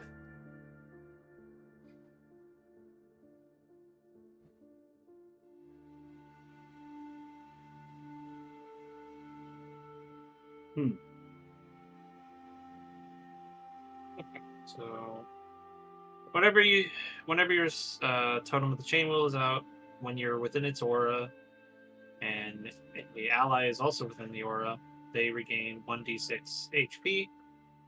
If they are down, they don't heal. If you down an enemy, you may choose an ally you can see and heal them for 3d6. If they are unconscious, or yeah, that's the proper term, they heal for 5. Yep. Okay. And this like tells me how to actually upgrade these, right? And what do I require? Yes, it will tell you how to upgrade them. So, like, Forged in Flame will make it to where you just need to go and add in Refined Seared Brass. Broken Cast requires you to break your weapon and recast it. And Whoa. yeah. And Chained Sheath, you have to bind the sheath of your weapon in chains and proceed to anoint the weapon in unholy oils.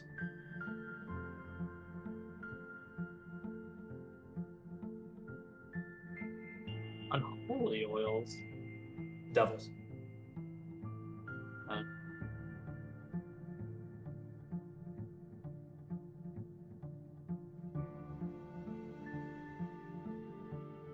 Priston's no matter what auto upgraded because he just has to talk to the dude.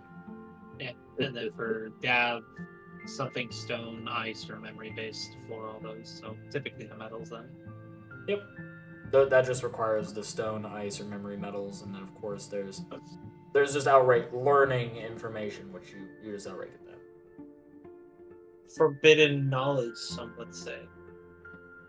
Forbidden knowledge.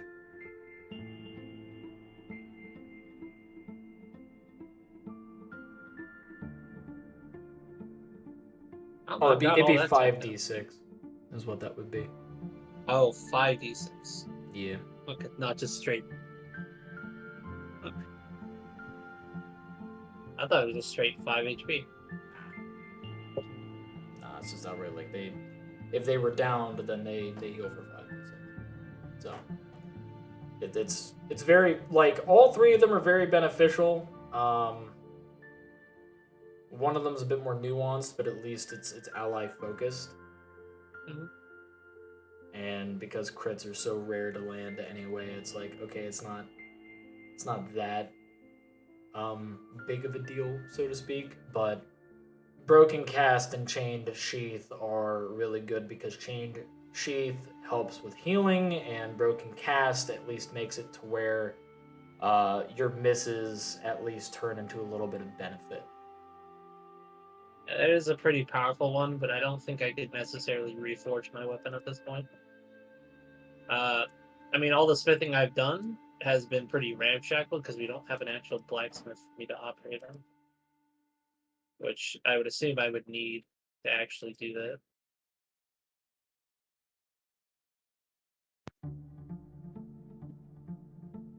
It A lot says of- with the literal blacksmith mark.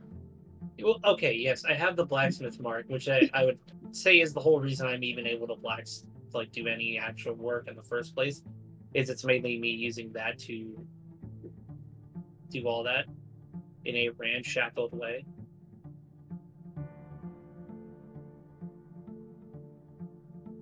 At least that's my interpretation. Honestly, I'm pretty set on that chain sheath. Does it matter what the chains are made out of? They just have to be chains, and you have to anoint the sheath in unholy oils. What if the chains themselves are unholy? Has to be anointed in unholy oils. Alright.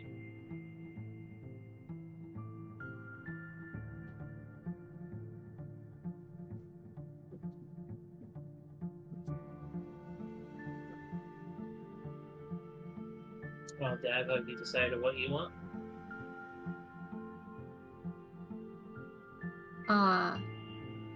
Not entirely, no. I've been going back and forth this whole time, but also like paying attention to what you guys have been getting, you know? See if anything's synergized, right?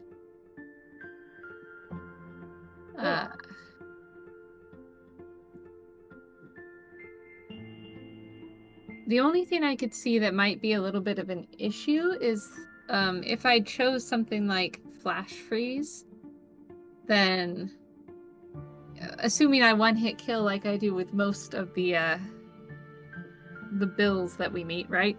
Mm-hmm. And I'm just spinning around in a circle and one-hit killing them. If they get launched and they collide into, say, the person next to them, they get launched away, or do they get launched in a direction? Like, how does that work? So what it would be, I can actually go and illustrate this a bit. So let me put a grid on the map. Because if it's knocking them back, it might throw off my rhythm. Well, it's only the knockback is only if you roll on the specific die phase. Let's just go and say, let me go and grab like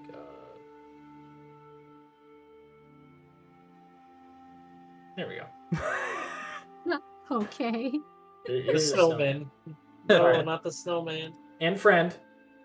And friend. And friend. So let's go and say you kill snowman and friend. Okay. Gasp. So you hit them. You can choose to move them that way, or that way. Okay. and your movement speed is 55. So we'll just have it to where you're able to move them 5 squares then. So you could be like 1, 2, 3, 4, 5, and they'd be launched that way. It's technically you just guiding the swing in general. Okay. But if you were to, let's just go and say, Doug. Sorry, Doug. I know, Doug, stand over there, please. Doug, stand here for this demonstration. It's just a snowball. It's just a snowball. So you were to hit it and move it in this direction, it'd be moving 20 feet and collide into them. It's going to count the square that they're on. Uh-huh. So for each square, that's a d6. So there's 4d6. So Doug would be taking 46 damage, and oh my god, like he's covered in it. That's funny. Flaming snowball. That's pretty good. 6, 5, 4, 3. And he takes 19. So, And if you were given the benefit of if Shio had crit, then that would be an additional, like, 3d6 fire damage, so to speak. Sorry, 46. So you mean if Dav critted? No, it's if you crit, remember? Because, like, if using a synergy thing. So the next attack, it would technically apply towards this. Because if they would have died from normal damage, they would get the additional. But potentially, let's say I'm surrounded, like usual, right? yeah. And I kill this snowman, and he ricochets that direction. And then, because he didn't hit any of his buddies, I could just turn to the next snowman in line and attack. Pachoo! And the only problem is if I accidentally get an 18 or higher, because then it's a cone of squares. And Well, it's so does the cone like shape like that, or does the cone like start here and go the 3 squares and pachow? Yeah, I'm pretty sure he described it as this. So the yeah, square in front of you I and changed then it from cone to just being the 3 squares across from them. So it would be across this Texas, from this got one. it. So it's within that area. Okay, so it would only really be a problem if it was someone horizontal or vertical. Because with But the this one, diagonal it would would be be this amount. So like the center one outright, Yeah. Yeah. this one here. Yeah. I guess the best way to Okay. think. I guess the best way to think about it is it's the 10-foot range around you, depending on where you hit. So it's like if you hit the middle one here, it'd be these squares. So these 10 feet. Basically, you have an extra ring where you're pushing back, depending on where you hit. Right, but if I push them out of my range, then Well, I don't. It doesn't look like you're going to ever hit anybody that's in range of your spin. Like, say if you're surrounded in this scenario, it's never going to affect this. It's only going to affect if there's more creatures out in that secondary ring. Yeah. So like if I were to put one here, you smack this boyo, you could choose to have it to where he goes this way, or you can have him hit his buddy and deal just a base d6. Because collision. And it's like that guy would just take 1.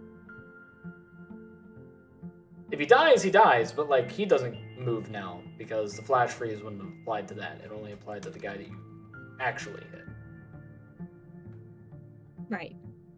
Yeah, you're playing baseball. It's like in Kung Fu Hustle when the main character is just kicking all the guys around him. Yes. Okay. Well, I really like both of them. I like the volcano and I like the flash freeze. Does anyone have any preferences, like what we think would work best in the field of battle? You get to keep Snowman right now. Aw. I think a way to look at it, to get the full effectiveness of your flash freeze, you kind of need a build up like it's a gun, so it like goes down the barrel. Is kind of the way to look at it. Right. to get the most effect out of it necessarily. But Yeah. that's only if you actually kill the target. But then normally whenever you roll 18, 19, and 20, you still push them back with that cone effect. But for the launching effect, if they do die, you typically require room to really get the full effect out of it. While with the volcanic one, it's just straight up, you're rolling extra damage if you basically have a soft crit. Is the way to look at it. You don't crit on an 18 and 19, but you have other effects that go off on it. Right.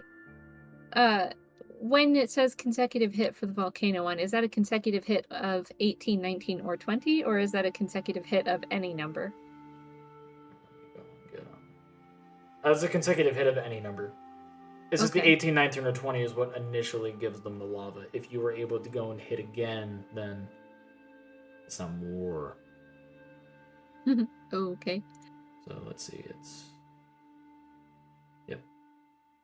Yep, extra 3d6 fire damage, consecutive hit, treats them as submerged. So basically, if you hit initially with an 18, 19, or 20, they take 3d6. If you hit them again and just in general hit them, then they are treated as submerged. So, I guess the way to look at it is it puts an effect on them, and then since they have that effect on them, you do extra damage. Yeah. So it's sort of like a poison effect, I guess. I don't know.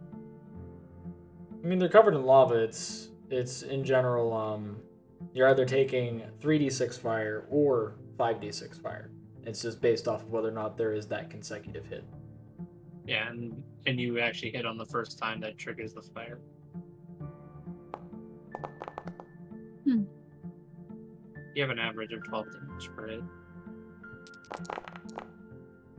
Yeah. I think I like the volcano one best.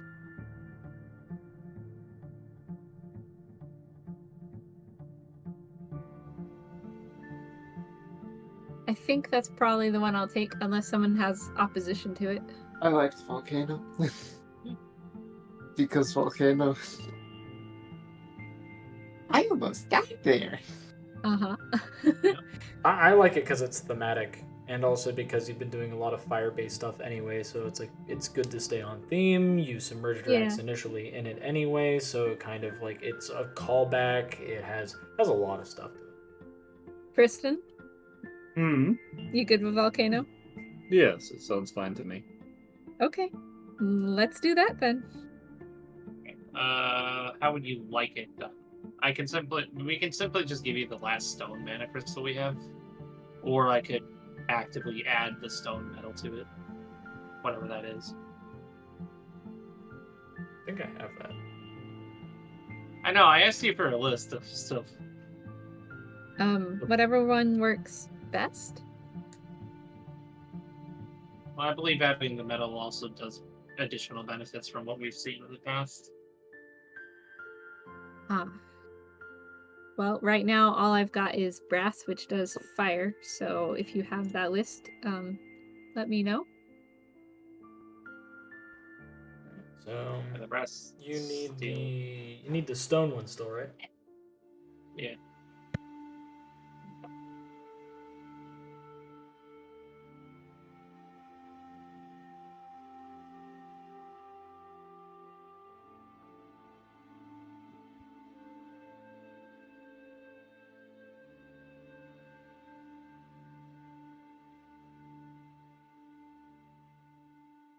All right.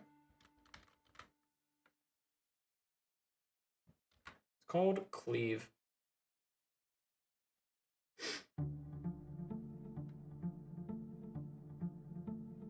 What? Stone metal is called Cleave. Because cleavage of gemstones.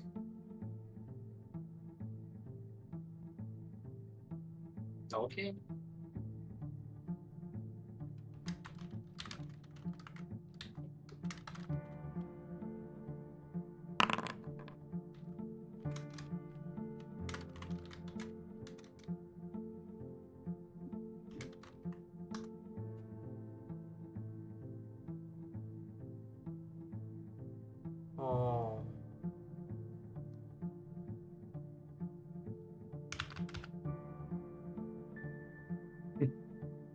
Bingo, bango, bongo.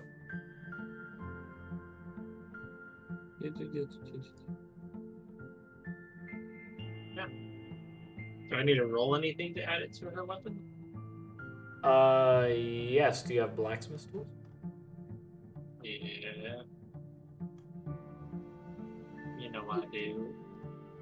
Oh, then I would like you to be able to roll that, please, and feel free to go and do whatever you see fit to be able to make it work, so you can use a blacksmith mark for it as well. Where's my tools?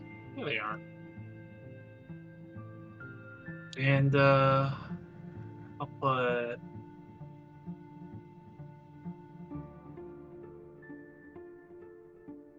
I can put a full 9. Yeah, but then I won't have enough. Yeah, I'll put a full 9 points into it. So they're gonna give me down 4 points.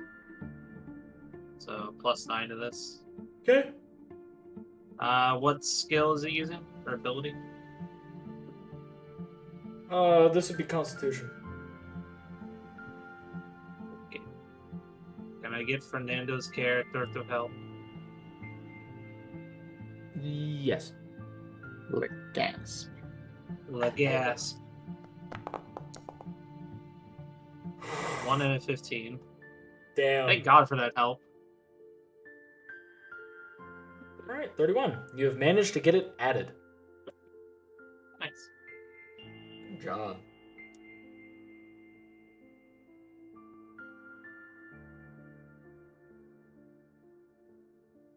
And with it being added, now your axe drips lava. Cool. As a That is thematic good to know. byproduct. So Thematic byproduct. I'm sitting here like, don't go walking near the gunpowder dove. what swings wildly, puts over shoulder. Boom!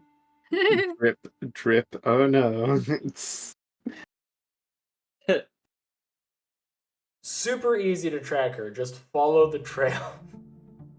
But don't step Yep. on it. Nice. got you. Follow the trail. I don't know if you've I given think this. I'm following the trail. I don't know if you've given this thing a name, but I'm just calling it volcanic surge for the moment. So I'm adding it to her axe. I mean, volcanic surge works.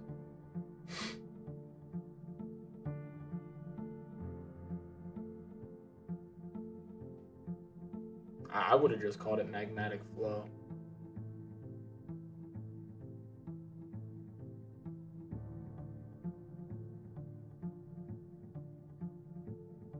Now you see, it's one thing to be able to air deliver a bill to someone, but now you get to submerge your bills.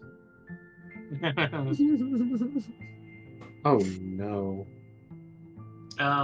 So is this lava covering? So just for my also and my also, yeah. What am I trying to say? For my understanding as well, would this be considered like a submerged condition that's given to them? So then on future attacks that Dav does, if she doesn't decide to consecutively hit like attack after attack on them, It is she can technically come a condition that would be labeled under restrained, because they lose their movement speed from being submerged. Dav could outright get the 18, 19, or 20, land a second hit after that, get them submerged, and then she could just leave. They would have to spend a full turn removing the lava from themselves, and they'll be fine. But no matter what, they will take the damage initially and take 3d6 on their turn. Because they're still going to have some on them. Wow. So it's a lot. It's like they're technically taking 8d6 damage no matter what from these attacks.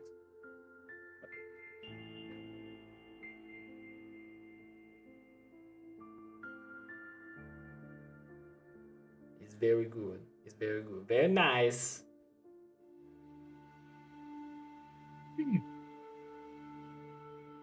so far we got 2 outright upgrades, some knowledge, and an idea on where the upgrades are going to be for Shio's weapon.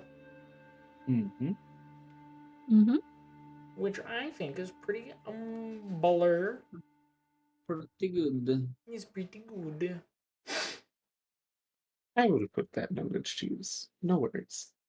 I mean, I wouldn't expect anything less. Like, your knowledge already came to use for Priston when he got his upgrade. Wow. Like, it immediately paid off. Smile. I don't think there's any logic. I don't think there's a logical way I can add this to your axe so it automatically does it. What the hell do it? Oh dear God, I'm getting like raided. Oh my God. Oh, goody. The Oh. timing, though. Are you going to greet the raiders? I am going to greet the raiders. Oh. Well, hold on. Oh. I want you to greet the raiders as Gilbert Gottfried, please. Oh my God. Are you gonna redeem it? Did I redeem it? Did it go through okay? I don't see it on my end. Do I just have to do that? Oh, We have Do, points.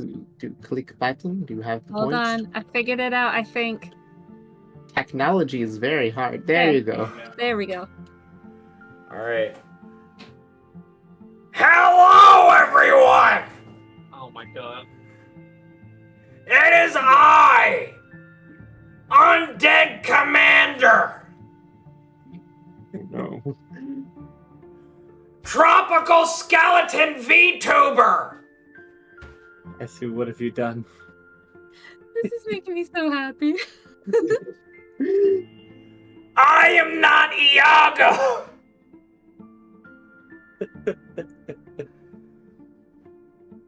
Thank you for trusting your community with me!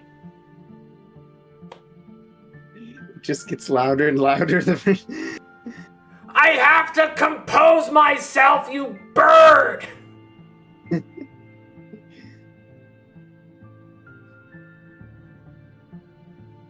Gilbert Commandfried! That works!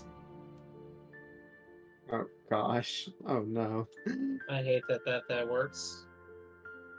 If you have any after stream care, please feel free to do so. I love and appreciate all of you. Please.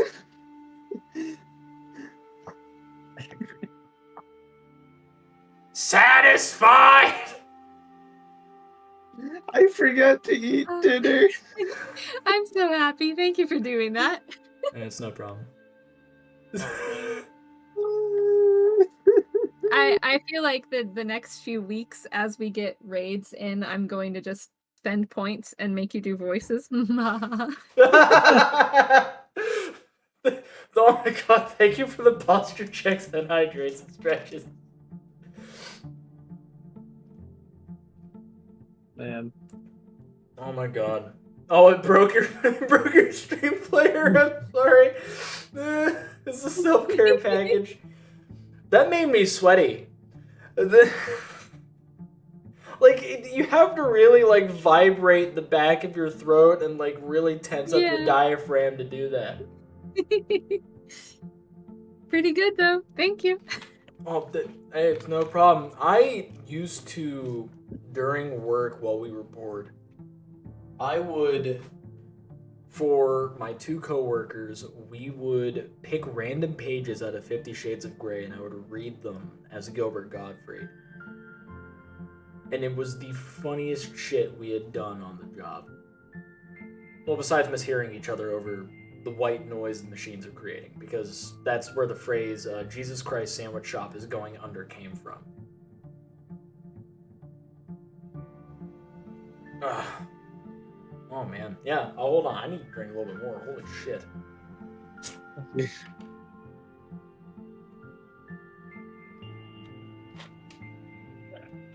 Um, Like Skeletor is just another Friday to me. Like, Gilbert. Yeah, he. God rest his soul, but damn. He fucked my throat up. Eh. I hope I don't have to talk to people at work tomorrow. Who am I kidding? I will. Oh no. But don't feel bad about it. It's there for a reason. It is there for a reason. But I am gonna go get myself some head pads because I deserve them. Yeah. Bacon, you ass.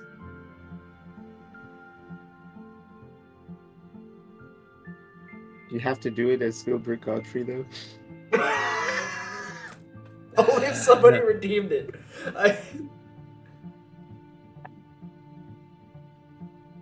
Error. Oh my god. Bacon don't. Dude, I have my game Oh. points. I spent all my points. I Yeah, used to good. have over 20,000. Have a good night, Delta. And yeah, Gilbert's last role was him playing God in Smiling Friends. Yeah. Oh my It's really god. tragic. That was wild to me. Like, having to do fucking Gilbert and then do an Aura. Yeah, just 20k because it's like, it's not meant to be long. Like, I'm not gonna go and say it for like a long period of time. You're saying over triple that? I mean, you've been there long enough, Egg. You, you know. Like, oh my god. Oh, fuck, I forgot. I have one in there that is specifically because of Scarlet, and it's the popular girl voice.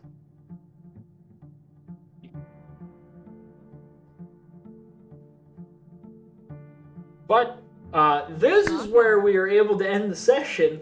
I was gonna choose the chain sheath, but I was wondering. The reason I was wondering if it mattered what the metal was made out of. Is there a metal from the Zenith of Reclamation? From Hell?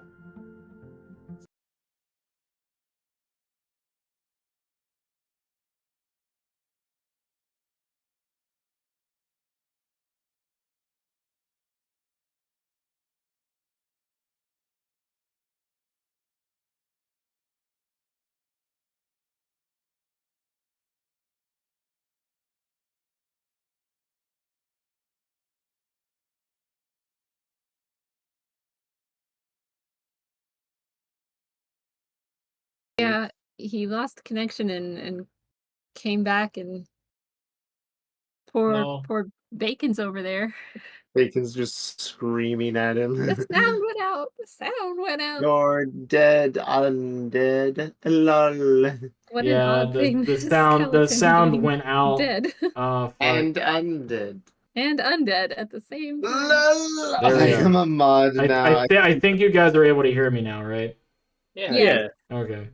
Welcome back. Sweet Jesus. Oh, well, that Hello? was short-lived. Was it? Uh-oh. Oh, Oh, he's there he back. is. Yeah, he's cut out halfway through the word Jesus. Yeah, I think it's starting to. I think the world is starting to fall apart around me. Oh, Well, in that case, This may actually outright have to be us ending it early. Let me. We're not really ending it early. We're technically ending it on time. Oh, what a pretty die. Bless you. yes, that's very pretty. That was gorgeous. Oh. Oh, Dog is winning. yeah, Priston, Yes, what? Oh. roll your dice. Roll your dice, move your mice. Nobody gets hurt. Oh my Priston, Hey, who are we going to? I don't know. Let me check my Twitch and see if anyone is online. No, only you. You're the only person I know besides like 2 other people. Here, let me go live again. I will defer to yes, we must send people to Mario, of course. I'm not live, you can't. Sugar Chapeau, we're coming for you. Well, let's see. It's like, I mean, Priston, you can feel free to go and choose virtually anybody, really. Virtually anybody. In the meantime, I'm gonna pull up the fan art, which mainly consisted of one thing in particular. Yes. Fact: Ooh. I am 100 meters from your location and rapidly approaching. Start running. And it's just Eagles. Right there. Good old Cardinal Eagles, Inigo, the Respite's minstrel, survivor of the false light, Lord of Tunnels, guide of Waywards. We roll and it's like, and he's right there. What? He's right there. He's in town. He's in the tavern, in fact, and we're like, what? What? Where's Mario? Where's Dav? Ugh. It's like, where are you? All right, so I have found a D&D group on Twitch. Okay. They are Brazilians, so What? yeah, good luck. What? Yes. So is that who you're picking tonight? Yes, this is who I'm picking. I'm sending everyone to the Brazilians. Okay, that's fine. What? Why'd you post it there? I don't know. That is where I thought I would post it. I don't know. What? Did he post it in the game? In Foundry? Everyone's gonna be so confused whenever they go Put it to in Foundry Discord. and they see this lovely little Twitch thing. They've been up for Or 4 take a- hours and 58 minutes. Oh boy. Yeah. Wow. Porta de Castello. Yes. Yeah, they are cast outright in, like, they are purely in Spanish. Like, No, that's Portuguese. Portuguese, my oh, friend. Portuguese, sorry. Shan't have you slander the biggest country in South America. Yes. I apologize for my ignorance. It's all good, man. It's all good.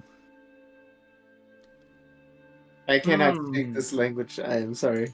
I am incapable of speaking this language, but if this is where we have been chosen to go, then I am fine with it. This is the ruling of the player. We must follow the dice, or the dice will betray us. Amazing. Alright, well, I must go. The deed is done. The deed is done. Oh, this is gonna be so difficult.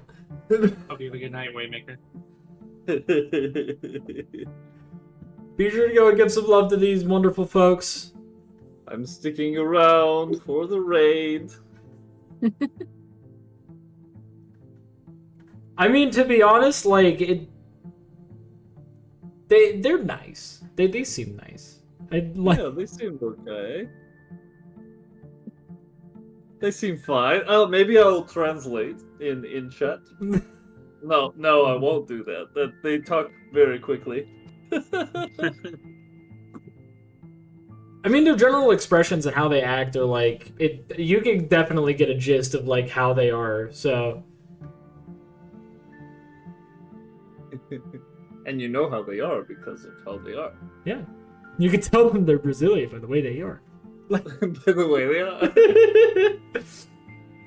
But thank you all so much for watching. Thank you, Raiders, for coming on in. And we're gonna go and show some love.